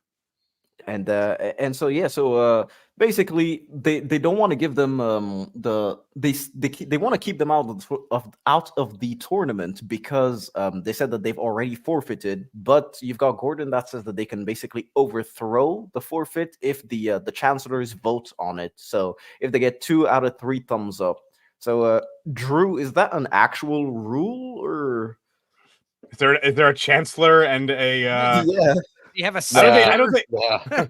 Do you guys win a scepter if you win a tournament? Because that's awesome. I wish I got a scepter. That trophy's actually pretty baller. I would love to have a trophy like that. We get medals, and they're usually not great. The North American Grappling Association hands out katanas if you win. Whoa, like, that's fucking awesome. Yeah. Dude, and so yeah, so let me just show you guys a clip of the crowd going wild supporting the underdog. We might just have a championship game yet. Well, Pepper, it's clear what the crowd here wants, but the committee members have the final say. Oh I love how the S&M crew decided to stay and watch the whole Actually, game. yeah, everybody that they've like everybody that they've like interacted with like shows up. Yep. Well, yeah, they're the underdogs, man. That's how you got to support them. So you got Mr. Chelsea, he gives them a thumbs up. Got Mrs. Lewis, thumbs down. And she really looks like one that would give a thumbs down too. She just looks like she's perpetually angry. Is it just me, or am I the only one really craving an ice cold, crisp Pepsi right now? No, you will not endorse Pepsi on this channel. We've been over this before. I hate Pepsi, but for some reason I want to drink it. I've already finished mine. So. Chuck Norris endorses Pepsi. No, he doesn't. He endorses the average Joes. Oh, really? Thank you, Chuck Norris. Thank you, Peter. Is RRT going to come in with some Chuck Norris facts? Oh, yeah. No, but I think the Gourd King just did. Yeah, Chuck Norris being able to overrule a ruling is a universal rule. True. And so yeah, so we finally get the final match, which is going to be Average Joes versus the Purple Cobras. So I've got a lot of clips for this one, so let's do it. Wait, let me see if I'm playing the proper clip. Dodgeball! And the championship match is underway. Ooh, quick elimination there for Kate Beach. White Goodman's hit. That ball is up for grabs, and White Baumgarten still playing hard. Hits Michelle Jones right on the dome. I'll tell you one thing. Ben Stiller took that one off the face really well. It was like he didn't even didn't flinch. He was just there. And so yeah, so you've got Owen and Fran who are basically just stopped looking at each other lovey-dovey, and they get hit by the other people. Legs. Look how long those things are, man. Dude, Missy is she's tall. Really tall, actually. She's like 5'10" or something like that. She's like Xenia on the top from that GoldenEye movie. She'll suffocate you with her pelvis. So at this point you've got Justin that's remaining versus 3. So yeah, it is versus 3.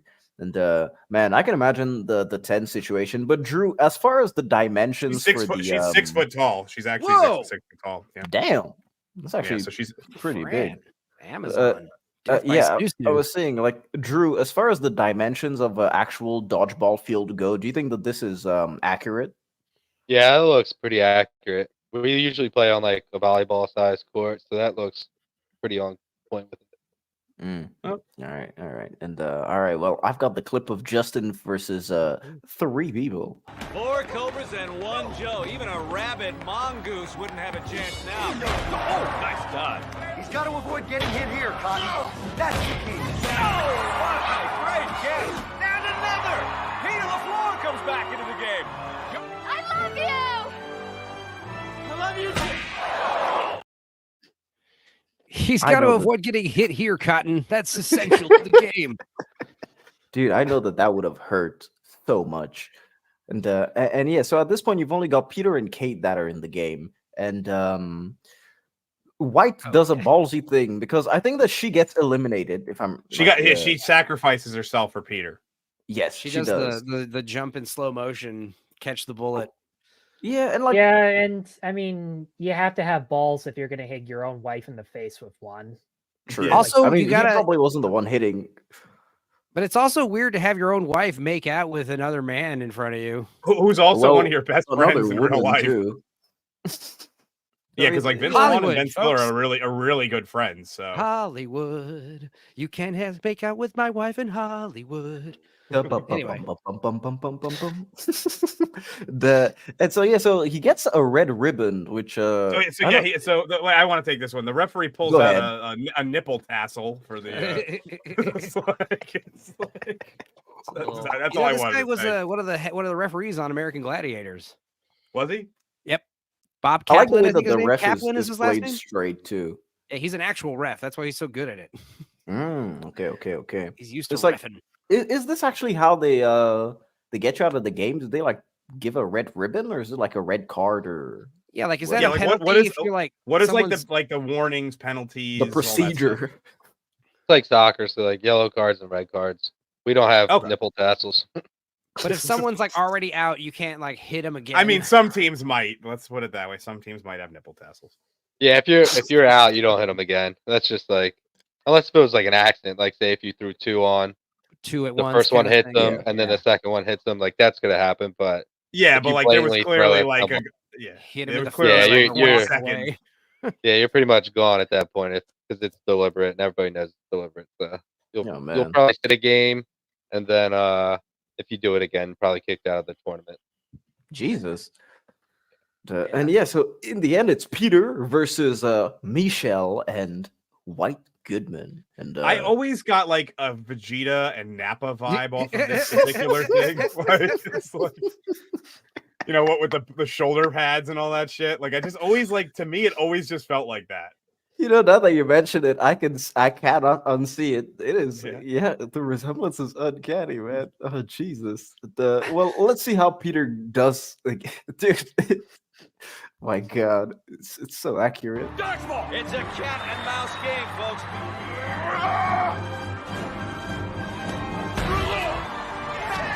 Oh my, Globo Gym! That was the original ending, actually. That had to have been. Yeah. No fucking way. It was actually the original ending.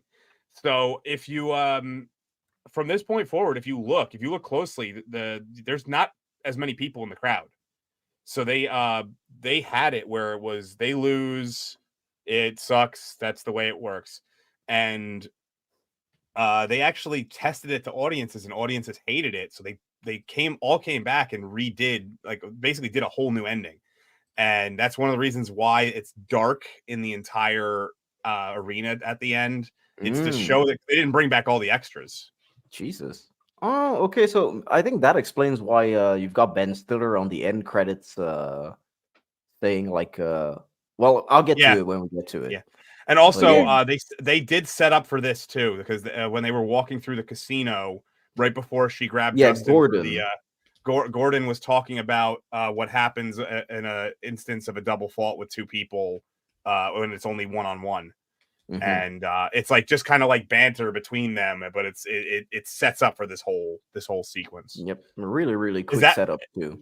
Is there a sudden death dodgeball, Drew? Like in a situation like this, where like, is there like a shootout essentially?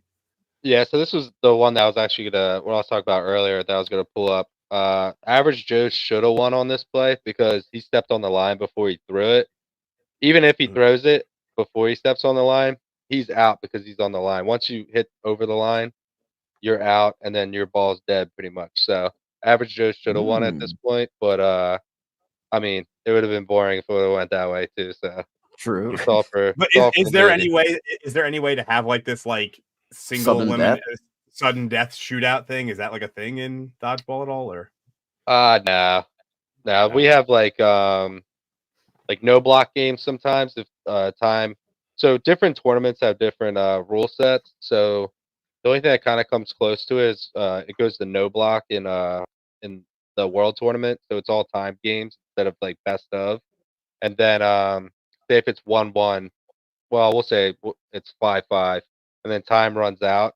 You go to sudden death no block where you can't block. So it's just like a free for all. You're either dodging, trying to catch, and it's just madness. Usually the strategy goes out the window, but it's pretty wild. Those are fun games.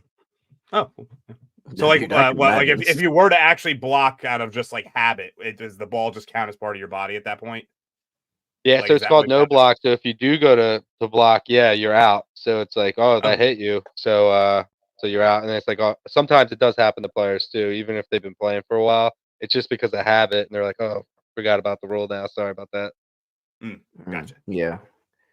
So we've got the sudden death with, I mean, some of the best looking balls I've seen. Hey, Stupenzo, I see you.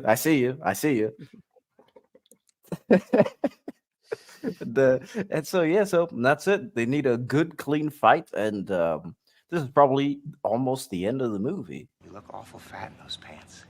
Players to your positions. This sport doesn't build character, it reveals it. F&A, Cotton, F&A. F&A.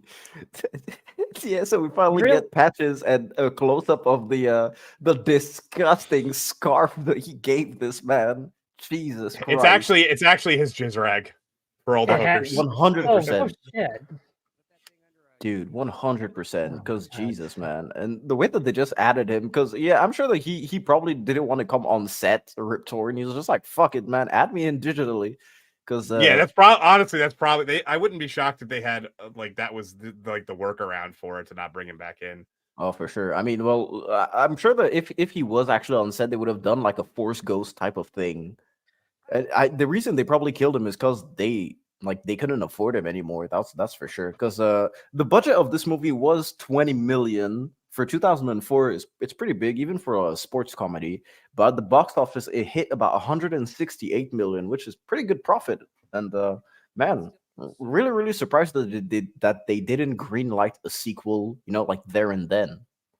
Yeah. That also begs the question, like that bit where we saw like the stand-in for Rip Torn. How much you want to bet that might have been part of the reshoots? Well, what's funny is Ben Stiller was so generous and gracious with his salary that he was willing to drop his budget, his salary, his payday all the way down to a measly $1 million for this movie so it could get made. Give it up for him. Give it up for Ben Stiller, guys. Only getting $1 million for this dumb movie. What the fuck is your hang up? My God.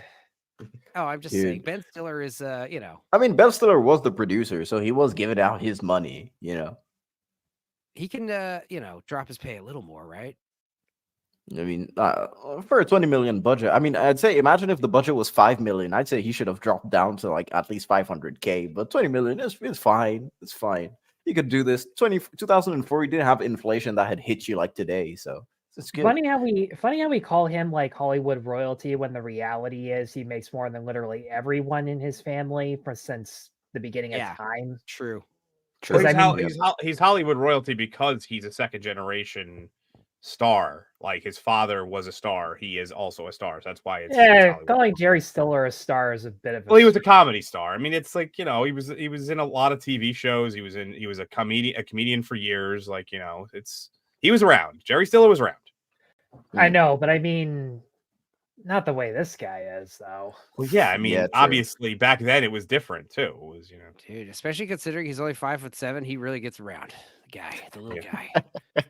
Well, guys, let me show you the sudden death match between Peter and White Goodman. Dodgeball! I always knew you were weak.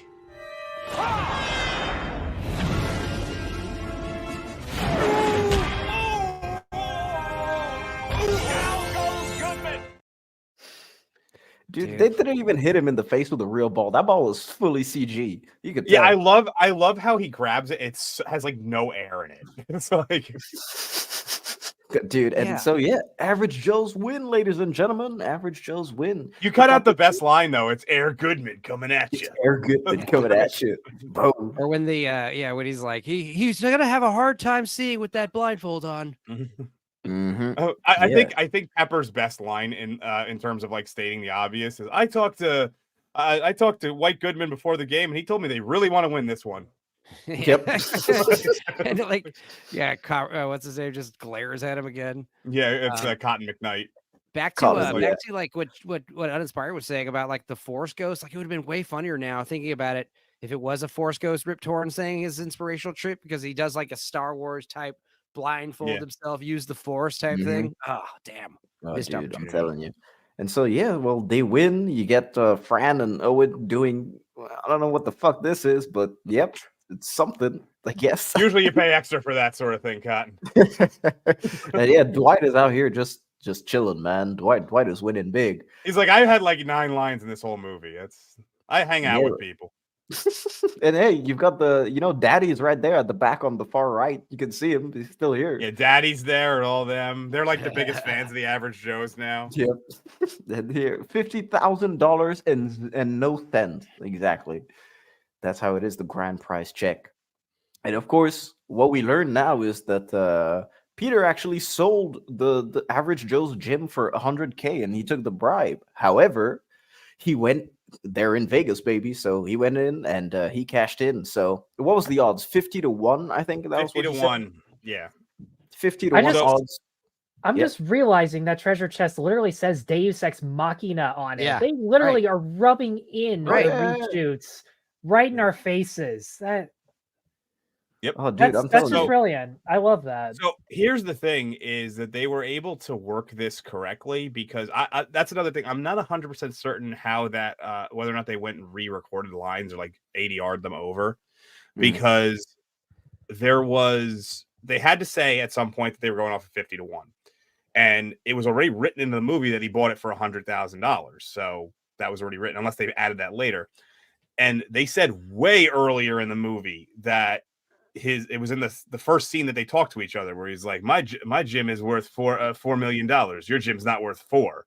Like, so for this all to work is either a master class in how to recut lines and ADR them and stuff, or they just had the luckiest situation of all time that they were like, well, if we did the 50-1 odds with the 100,000, he bet it's 4 million. That's enough for him to buy it's one or the other, but it was set up for earlier in the movie, which is weird because it wasn't actually like planned. So this is what's even more fucked up. The typical tax for 24, the typical tax around a lottery, for instance, is about 24% of winnings over $5,000. So that means they would lose about 12 grand. So they'd have 38,000. Jesus. Yeah, that's a big loss of money, man. They would have gotten Average Joe's back, that's for sure. I mean, at least like this way they get 5 million. It's good. And so you got White Goodman going back to his old ways just out of eating. Stress eating. They definitely go back real quick. They definitely grabbed like just random people off the street for this extras scene. Because these people have no idea. Like you could just like if you look at the dude in the tuxedo shirt and the girl next to him who clearly did not dress for the occasion. Some of these people aren't even sure what they're there for. Why are they looking at the floor? Yeah, they're all looking at the floor. This one chick in the almost dead center is in like the light blue shirt is trying to get away as fast as she possibly can. Well, they were instructed to look at the floor because, like I said, no one's allowed to make eye contact with Mr. Stiller on set. Dude, imagine he catches you making eye contact. He just looks back at you. You have like flashbacks of seeing everything, dude. Maybe Oh maybe my that God. confetti is actually those little porn flyers that they hand out everywhere in Vegas. All these kids are like, whoa. Oh, man, and Alan Tudyk, Steve the Pirate is back. Shaved and looking like Alan Tudyk, speaking like him too, and he's just chilling. But what I wouldn't guess... have given for them to go so meta with this and have just something come up through his chest, kill him. Oh, just like, God. Jesus. I don't know. Yeah. I would have liked the Tucker and Dale treatment where he just takes a chainsaw to Ben Stiller. So he basically says, well, as a callback to what he said in the beginning, they finally found his booty, so he becomes a pirate again. His buried I don't treasure. know. It's a bit weird because his character tries to go on this arc. Well, they try and give him an arc. However, it does keep that through line that Peter says it's just be yourself, be who you want to be. And yeah, he wants to be a pirate, I guess. It's weird. Yeah, let him have scurvy and gingivitis. Yep.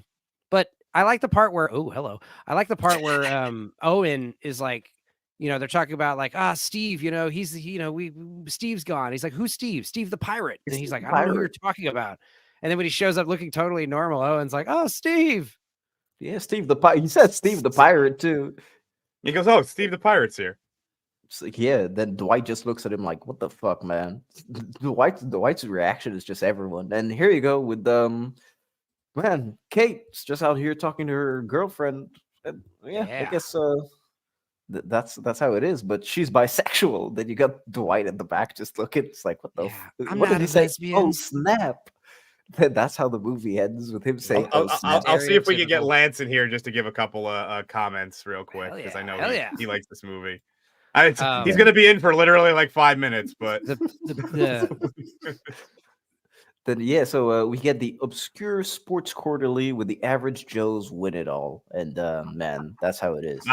Hey Lance, we only have like 5 minutes left, but man, yeah. Well, I wasn't expecting to be on the stream, but I got stood up tonight, so fuck her, bastards! How dare you? Who? No one stands up, Lance. Give me the name. I'm going to take care of this. Yeah, true. We'll take care of it, man. Don't worry. But yeah, I mean, I figured I'd shoot you a link so you can at least give us some thoughts on the movie. By the way, Drew, this is my friend Lance. Lance, Drew. Nice to meet you. Nice to meet you. My favorite line in this movie was always, "That's a score on the submissive." Oh yes, yeah, that's a great line. Yeah, when they're wearing all the they all come out in the S&M gear. Yeah, that's a great line. I saw this film on its release at the cinema, and I laughed a lot. And that's what you want from a comedy at the end of the day, isn't it? Yeah. I mean, and it's good escapism fun. Yeah, and I liked all the kind of like the adverts for the gym and all that kind of thing, and the way that they bookended that with the film, and good characters, good fun. It was just a lot of laughs.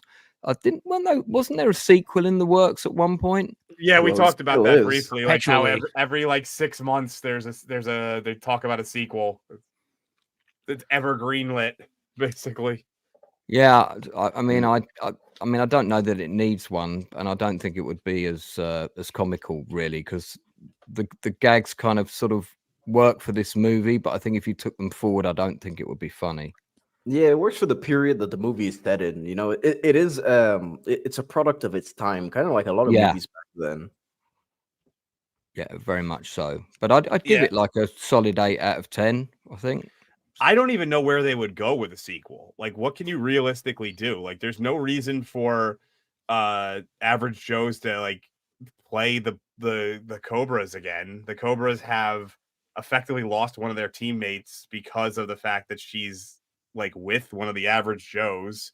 Like, it doesn't. Where would you even go if you were writing a sequel for this? Dodgeball 2, Red Rover. Yeah, it'd have to be some kind of revenge game story, I think. Dodgeball 2, Tug of War, whatever. Fucking stupid shit.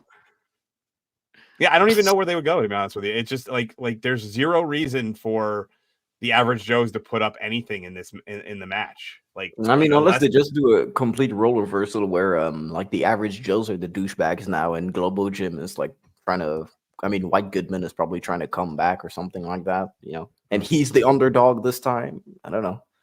I've got it. Dodgeball, Cobra Kai crossover. Oh, there you go. There you go. Purple, well, here, Jay Goodwin just said it right here. Yeah, Purple yeah, Cobra that's Kai. what made me think of that. Dude. Oop, that was the wrong one. Dodgeball 2, an overwhelmingly favorite story. There you go. And yeah, we like you've got the kind of like what echoes the Globo Gym intro. You've got the Average Joe's Gym intro, and as you can see, everyone's just there back to normal. And I think what's her name, Amber, is pregnant. If you pay attention. Yeah. Also, closely. Fran has had. I her wouldn't be teeth shocked if they fixed. had to work. I wouldn't be shocked if they had to work that in because she might have been pregnant in real life, and because, like I said, they had to come back and redo all these scenes. True. Yeah. Wasn't there an end credit scene where you cut to the villain and he's like super overweight and eating a bucket of chicken? Yeah. Fucking Chuck Norris. Also, if you look, I don't even think that's Missy Pyle. That's no, I'm not sure actually. I don't think it's it a is. No, it is. It is her. It is her without makeup and stuff. She looks normal. So she's unrecognizable. Yeah, she's just like a different person. She got a lot of work done. To echo what we were saying before about how that was the original ending with the Average Joe's losing, this is what I was saying, where you've got Ben Stiller just speaking directly to the audience and saying that, yeah, you Americans, you can't handle a bit of nuance in your stories. The good guy always has to win. Yeah. It's like, yeah, all right, cool. I mean, it wasn't even nuanced, but like it's not even nuanced because the way that the original ending was written, it was just ending. It would just end. And it was like I think that had it been the Average Joe's lose, could have worked. But the problem was the way that it happened, it was just so abrupt that it left people confused. So they could have redid it with the Average Joe's losing, just having it make more sense. So sorry, are you telling me that fake ending in the movie, was that the original real ending? That was the original real ending, yeah. Wow, I didn't know that. I thought that was just a gag. No, it's the original ending. They mention it in the commentary. They did it all for nothing. Yeah. Which is weird. You'd think that there could at least be a happy ending of him losing, but well, they are in Vegas, so I would hope that there would at least be a happy ending. He loses, but he bet that he'd lose, so then he got a bunch of money somehow. Yeah, that's what I mean. Like you could still, that ending could have still worked. The Kingpin ending. There you go. Pretty much. Yeah. Yeah, that's true. Yeah, which might have been the way they were going to go, but it wasn't. Instead, they just rewrote it completely. Yeah, probably. And yeah, so that's Dodgeball. And hey, look, Milkshake. it's Ben Stiller. He's there. Yeah. He's being a producer, and that's the director. Rawson Marshall Thurber is his name. That's a name. Sure what else he's done? Yeah, he's like a football guy, apparently. Making maybe the only good movie in his entire career. Really? I think so. Yeah, oh, he did do some stinkers. Wait, let me check this. Oh, he did Skyscraper, wrote and directed that one. He wrote and directed. We're the Millers was all over the place, man. We're the Millers is another one of those movies, kind of like what we said before, where it's like they had a bunch of lines and scenes and they wrote a movie around it. Dude, that's it's kind of so how that funny. is. It's such a funny movie for me. And sometimes that's not necessarily the worst way to go about writing a movie, is to have like your, especially for comedies, it's okay to have like, oh, I want to have these 10 gags and let's just figure out the connective tissue. It doesn't work so well for like dramas and stuff, but for a comedy, you can have that. You can literally start with like a joke about like just you and your buddy say, and then reverse engineer a script from that. Like it's Yeah, and then he made that movie, Red Notice, that horrible Netflix movie with the. I never watched that. I was like, I had zero interest. I was like, this is literally they're literally just putting people in there for the sake of they're the current hot person on the market. Like that movie never works when you do that kind of stuff. But hey, he's still making movies, man. That's pretty much that's good. And yeah, it's the last BTS shot I have. Very, very hard to find behind the scenes images of this movie. It is crazy. That's because it was a little bit before when they really were releasing a lot of that stuff. Yeah, true. And, every movie has a stills department, and their job is to take pictures of the production of the movie. So I blame that guy. So, Lance, let's give you the floor real quick for a few minutes, just because Thanks, man. Anything that we went over already, but if you want to throw anything out there about the movie, like maybe you know what, actually, if you want to do like your background with it, like what you. Well, like I said, I saw it on the cinema. I own a copy of it on DVD. I've watched it a good few times. I'm a big fan of Rip Torn, who played like the coach in the wheelchair. Patches O'Houlihan. Yeah, first saw him in Beastmaster, if you remember. Oh, Beastmaster, yeah. Yeah, he was the bad guy in Beastmaster. Yeah, he was. And yeah, you're right. That I followed his career ever since then.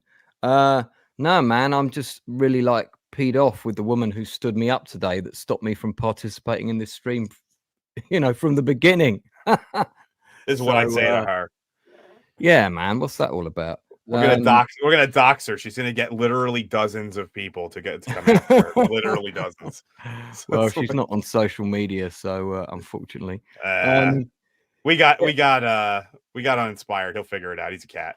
So. I mean, what's good about this movie is it's one of those films like Best in Show and a couple of other comedies that you can stick it on and have it in the background when you're doing something else, or it's a good beer and pretzels movie, and you don't have to concentrate. Once you've seen it once properly, it's one of those films you can like whack on any time, and it's still funny.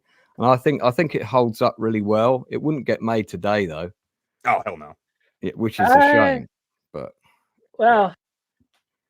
It would offend the S&M community, so it wouldn't get made.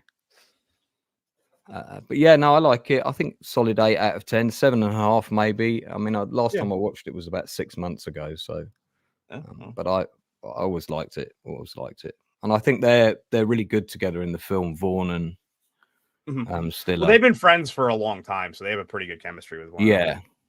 Yeah, they're in that whole frat pack crew. So yeah, I think Vaughn, which is since weird. This like movie, I've only seen a couple of films he's done that I've liked, which was the concrete one in the prison. I don't remember that one. No. Brawl on Cell Block 99 was prison.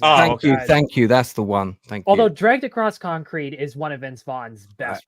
He's in Dragged Across Concrete. No, that's the one I meant. It's him and Mel Gibson. Yeah. I like Dragged more than Cell Block. Yeah. I like both of those films for Vaughn's performance. Agreed. That's when I thought, wow, okay, this guy can actually really act. He's not just a comedic actor, But yeah, nothing else to add, really. Well, I mean, I'm glad we got you in for like 5 minutes at least. Yeah, man. Sorry about that. Well, thank you for having me. Thank you for having me in. I'm trying to find a co-host for Monday. There was an ulterior motive here. I see how it is. He's like, I'll just come on there and I'll just ask people. No, I mean, I'm looking for a co-host for Monday because I'm interviewing one of the cast from the 2005 horror film Wolf Creek. So if anyone's a fan of that movie, it's a proper grim. I would be a movie. useless host because I've never Australian. seen it. I mean, I got relatives that live in Australia, and I've seen it once. I'd have to rewatch it. Yeah, I just rewatched it again, and it proper traumatized me the second time. It is a traumatic movie. It's a good movie, but it is proper traumatic. But one of the leading girls is coming on my channel on Monday, so I'm doing an interview with her. So it's going to be good. Oh, awesome! Yeah. Yes, Giovinco, have a word with me about that if you want to pop on. I can also ask Blue Collar and Toxic. I know they want to jump on your channel at some point. Well, when I do an interview, I only have one co-host. Right. Just to keep it, But but they can come on the other thing for sure. For sure. I know you guys talked about Banshee and a few other things you love. Oh yeah. Sweet. Yeah, but so I guess we'll just this is a good place to end. Oh, I think we have one more super chat. Let me double check. Oh yes, it was Waylon Basitas. Waylon, what's up, my inwards? Oh, I get it. He's a good guy. I get it. Yeah. I think that's a good place to end it. Might as well. Well, did you do the go around yet? No. So we'll start with Drew since you don't really do like the YouTube stuff, but everyone's gonna go around and kind of tell what they have going on or what they or just you could just use it as like a closing, like thanks to the chat or whatever. So yeah, we'll start with you. Yeah, so I appreciate you guys having me on. This was cool. You guys all seem pretty chill and awesome, and I really appreciate it. Thank you for being on. You really added a lot of insight, man. Yeah. Well, I appreciate it. I got nothing really on socials. I kind of just have Facebook. That's about it. But yeah, just chilling, living life, and just appreciative. So again, I want to thank you guys. It was a good time. No, dude, it's our pleasure, man. Our pleasure. Stupenzo. God, look inwards. I'm gonna start saying that more often. It's just like, that's so funny. All right. Anyway, yeah, Stupenzo. Yeah, YouTube, Stupenzolicious on Twitter. I mean, I got Flubber just came out, our We Watch, and I Warlock next week, Monday, doing I don't know, sometime Mondays, Tales with Dorkside episode. I think this week we're gonna talk about the Killer and probably the Marvels and what else, some other crap we watched, whatever. Yeah. I'll skip Uninspired for now. Go right to Tyler. Well, because he's the co-host. He's last on the. Oh, okay. The structure got screwed up when we brought in Lance. Oh, I'm so sorry. The bus. Tyler, what you got coming up, man? That is an excellent question. Well, as soon as this is over, I'm going to start working on a Disney review leading up to the release of Wish, a movie about the making of a Disney movie, weirdly enough, Saving Mr. Banks, where Disney got his first Disneyfying criticism when adapting Mary Poppins. Oh. Funny how, because I mean, talk about a way to appreciate Disney's legacy before releasing a 100th anniversary movie that doesn't quite look like it's going to be one of their best, but it looks fine, in my opinion. But as of what I have now, I got a quote unquote non-review where I, for 30 seconds in a short, I just ripped Brie Larson apart, and boy, did I really trigger some people, and I felt super proud of that. But he did. And it was also a good sign for Dark Hour because I helped co-edit his he did. Marvel review, which is sitting 2 views shy of 2,900 as we speak. Nice. So already in one day, did better than the Loki half review. So yes. Off to an amazing start. I'm hoping that catches even more because 100K. I'm sure it will, but like. It might take a few days because it's one of those. Like, well, I mean, anyways, it's going to circulate because the Marvels is going to be back on like the radar next week when everyone's like talking about the second weekend box office drops. Oh no doubt. So no doubt. That was, but yeah, Tyler really has helped me out with my videos recently, and that one was like I wanted that one to be out like the day after I saw the movie. Me and him we made sure to get like all the stuff done, and it was honestly. What would you give the movie out of 10 on IMDb? What is the lowest you can go on IMDb? 1. One is what I would give it, and not the Mr. Brown one. I'd give it a legit one. It was Brie Larson's tank top scenes get it up to a 1.5, maybe a 2. Yeah, that's about it. I don't believe that whatsoever. She's a good-looking broad. But yeah, stay tuned. I'm gonna have reviews up for Saving Mr. Banks, and with my good buddy Josh Goffman, an A24 musical called Dix the Musical. Oh yeah, Dix the Musical. Anyone who says that Dodgeball can't be made, wow, there are scenes in Dix the Musical that I cannot believe A24 said yes to. The last 10 minutes are gonna scar you for life, whether or not you love or hate the movie. But yeah, they just. Another joke forward comedy that we just don't get enough of nowadays. If you guys like keep saying you can make this today, like go watch Dix the Musical and you'll at least laugh at something. I think Jay Goodwin's onto something because I've been getting some like minor flack for the bust in size the bust size increase. Let's just keep making them bigger. We'll go full Power Girl with this. Just keep making them bigger. That's all. Oh, yeah, that wasn't good enough for you. I'll make them bigger. Yeah, that's only what half the comments are about. Yeah, Lance. I feel like I've only just gone. Apart from you got the. It's fine. You can go again. Well, apart from the interview on Monday, this is the first time I've got 2 interviews one day after the other. I'm interviewing Dan Stiles, stunt coordinator and second unit director, on Tuesday night. Slightly early, 8:30 my time, so that's going to be about 3:30 East Coast. He's done about 300 gigs, TV series, movies. He's done all the Rise of the Foot Soldier films. He's just come off of the Scott Adkins films. He did Accident Man 2. Yeah, he's really working all the time. Done a lot of really big action stuff. So we're going to show some clips and talk about all of that. So I've got the Wolf Creek Lady on Monday, him on Tuesday, and then I'm doing a review of the last season of The Crown next weekend, which is the big British drama show, of course. And I think I'm guesting on somebody else's channel and doing a watch party of the same thing. And I've already got my Band of Brothers Masters of the Air streams booked for early next year, because I'm going to be going really into detail on that. We're doing a stream in a week or two. I think Stepenzo is going to be on that with a couple of other people. And don't forget, you have your upcoming Christmas quiz that has. That's right. Yeah, the Christmas movie quiz, which some of you guys are going to be on, and I think it's going to be interesting because the chat are going to be trying to answer the questions before the teams. So it's going to be the two teams versus each other, also versus the chat. You should have the players like it's like faith, faith will honor, but yeah, you got to have the players like hide the chat, I guess. Well, that's easy to do with if you just put private chat up and everybody is kind of like in on it instead of like comments. Yeah, that's true. That's true. It's going to be a lot of fun. It's going to be a lot of fun. So yeah, it's going to be good. And Retro Nerd Girl's helping me keep the score, so she's organizing it with me. Going to have two teams of like four YouTubers on each side. So and I know, I think Dark Hour, you were going to be there, right? Yes, I'm already signed up, and I think Uninspired is signed up, and I think Uninspired Review is signed up. I'm not signed up, but I will. Sure. Yeah, and Tyler and Drew, you're welcome on my channel anytime, guys. If you ever see a stream that I'm doing and it's something that interests you, just get in touch with me, and if I've got room, you can come on, no problem. Sweet. I forgot to plug something important. Veterans Day today, in about 2.5 hours, 2 hours and 20 minutes, 2 hours and 15 minutes. Damn, this is a long stream. I'm going to be on Blue Collar Losers channel, and we're going to do a watch along of Starship Troopers.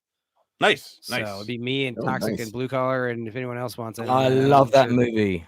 Yeah, I do too. We were floating the idea of like watching an actual like war movie. I was like, I don't think that's going to be a good idea.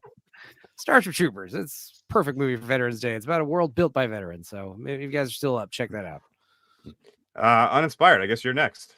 Oh, I know what you're gonna say, but dude, yeah, I've got the Marvels coming up soon, so yeah, that's pretty much it. But first, I'd like to say thank you, Drew, for coming on, man. It's an absolute pleasure to have you on and have your expertise. It's a pleasure to talk to you as well, man. You're a fun guy. Stupenzo, Tyler, Lance, even though you came in last minute, man. Absolute pleasure to spend time with you guys. Dark Hour. I talk to you all the time, so yeah, me and him talk every day. So I talk to pretty much like everyone except for Drew, who I've talked to several times. I've pretty much talked to all four of you guys every day at this point. Dude, yeah. And I mean, in terms of live streams, I'm on tomorrow night with the True Pop Culture 7, his usual Sunday live stream. That's going to be only like an hour long, an hour and a half. We're just going to be talking about anything in pop culture that's going on right now, and yeah, after that, I'm just gonna do my Marvels video because I am pretty behind schedule already. But yeah, hopefully I get it out before Tuesday. Realistically, it's probably gonna be out on Thursday. That one I know for sure. I know my as long as you beat the second weekend, you should be fine. Oh yeah. I'm gonna be. It's gonna be out before second weekend at the latest, like very very latest Friday. But since I'm gonna take a bit more time to make it, it's gonna be a bit deeper than what I usually do, as in when it comes out on the weekend. So it's kind of gonna be as deep as my Ant-Man review. So the way I broke down the plot and how they could fix all of that stuff. Probably not gonna be able to fix the Marvels though, because that shit sucked ass. But yeah, man. So just keep that ready. And for those wondering, I say once again, we have the Two Host Reupload channel, and the entire schedule for the month of the Two Host Reupload channel is in the description. So yeah. But yeah, I think that's it for me. Dark Hour, what about you, man? Well, I did my Marvels review, which if if anybody in the chat, all dozen of you haven't seen it yet, go see it. And not the movie, the review. And But you've got 200 streams booked until 2027, right? yes, I do. Yeah. In all seriousness, though, I have to do my second half of Loki review, which I'm gonna do that a little differently. I'm gonna do it more of a reaction style to my own video and be like, did they address the problems I had with the first one? Did they continue these good things that I liked about the first half of the season? Because there were a couple things I enjoyed. But yeah, I'm gonna do that more of reaction style, not so much edited, only because if I did It's that, annoying to edit. Yeah, well, it would take longer. I don't even want to put too much effort into that because I've already put so much effort into the first half of the Loki one. I'd rather just kind of do that as a reactionary kind of thing. But other than that, I'm probably gonna go back to video essays for a little bit because we're not gonna have any new releases that I want to talk about for a while. What, Godzilla? Really? I mean, I'm not a big Godzilla guy. I mean, I know you got like Wonka coming out, but I don't give a shit about that either. Like, I have to. I have to have I got hash mildly out on interested Monday. in Wonka. Dude, Napoleon is coming out in 2 weeks. Yeah, I'm going to do a discussion panel on Napoleon if anyone wants to be on that for sure. Because I'm a massive history Sign me guy. up for that one, Lance. I'll do Okay, Napoleon mate. with you. We'll sort of time that you can make. So Yeah, But sure. yeah, And also, when it comes I've to gotta like see full if, edited, I'm sorry, go ahead. No, I was just gonna say I gotta see if it comes out in cinemas here as well. So I'll let you know with I that. think I it see drops before. the same date all over Europe, I believe. Oh, So, okay. Yeah. But when it comes to like full edited reviews, I'm probably not going to do one for a little bit. I have a couple of video essays I want to do. I want to continue that Ray series. I have a couple other retro video essays I want to do. So I'm probably going to do those for most of the winter, and then just go from there. But yeah, that's pretty much all I got. So I think we got to thank the chat for all of their generosity and sticking around. Thank This you. is the We love you. second longest two hosts, I think. First one, Besides this was Blade. with Lance. That was Blade. Yeah. Yeah. This is second longest. Hell yeah. Yeah, we're gonna have to trim that back down. When we get too far into these being longer, I break out the squirt bottle and I start. It's just so funny because this is like a dumb with it. I go, 90-minute comedy, you know? It's just not like some complex. Like, Well, we were also going into the details expert here, about too. Goof off. It's fucking good. I like It's all long right. It streams. doesn't matter if it's a long stream. That's all good. I like it But long. yes. But yeah, thank you On that everyone in note, the chat. Thank you guys for coming on the panel as well. on that yeah. note, thanks to the panel, thanks to the chat, and I think that's it. Right? Yep. We can head out. Well, good. I'm gonna play the outro then.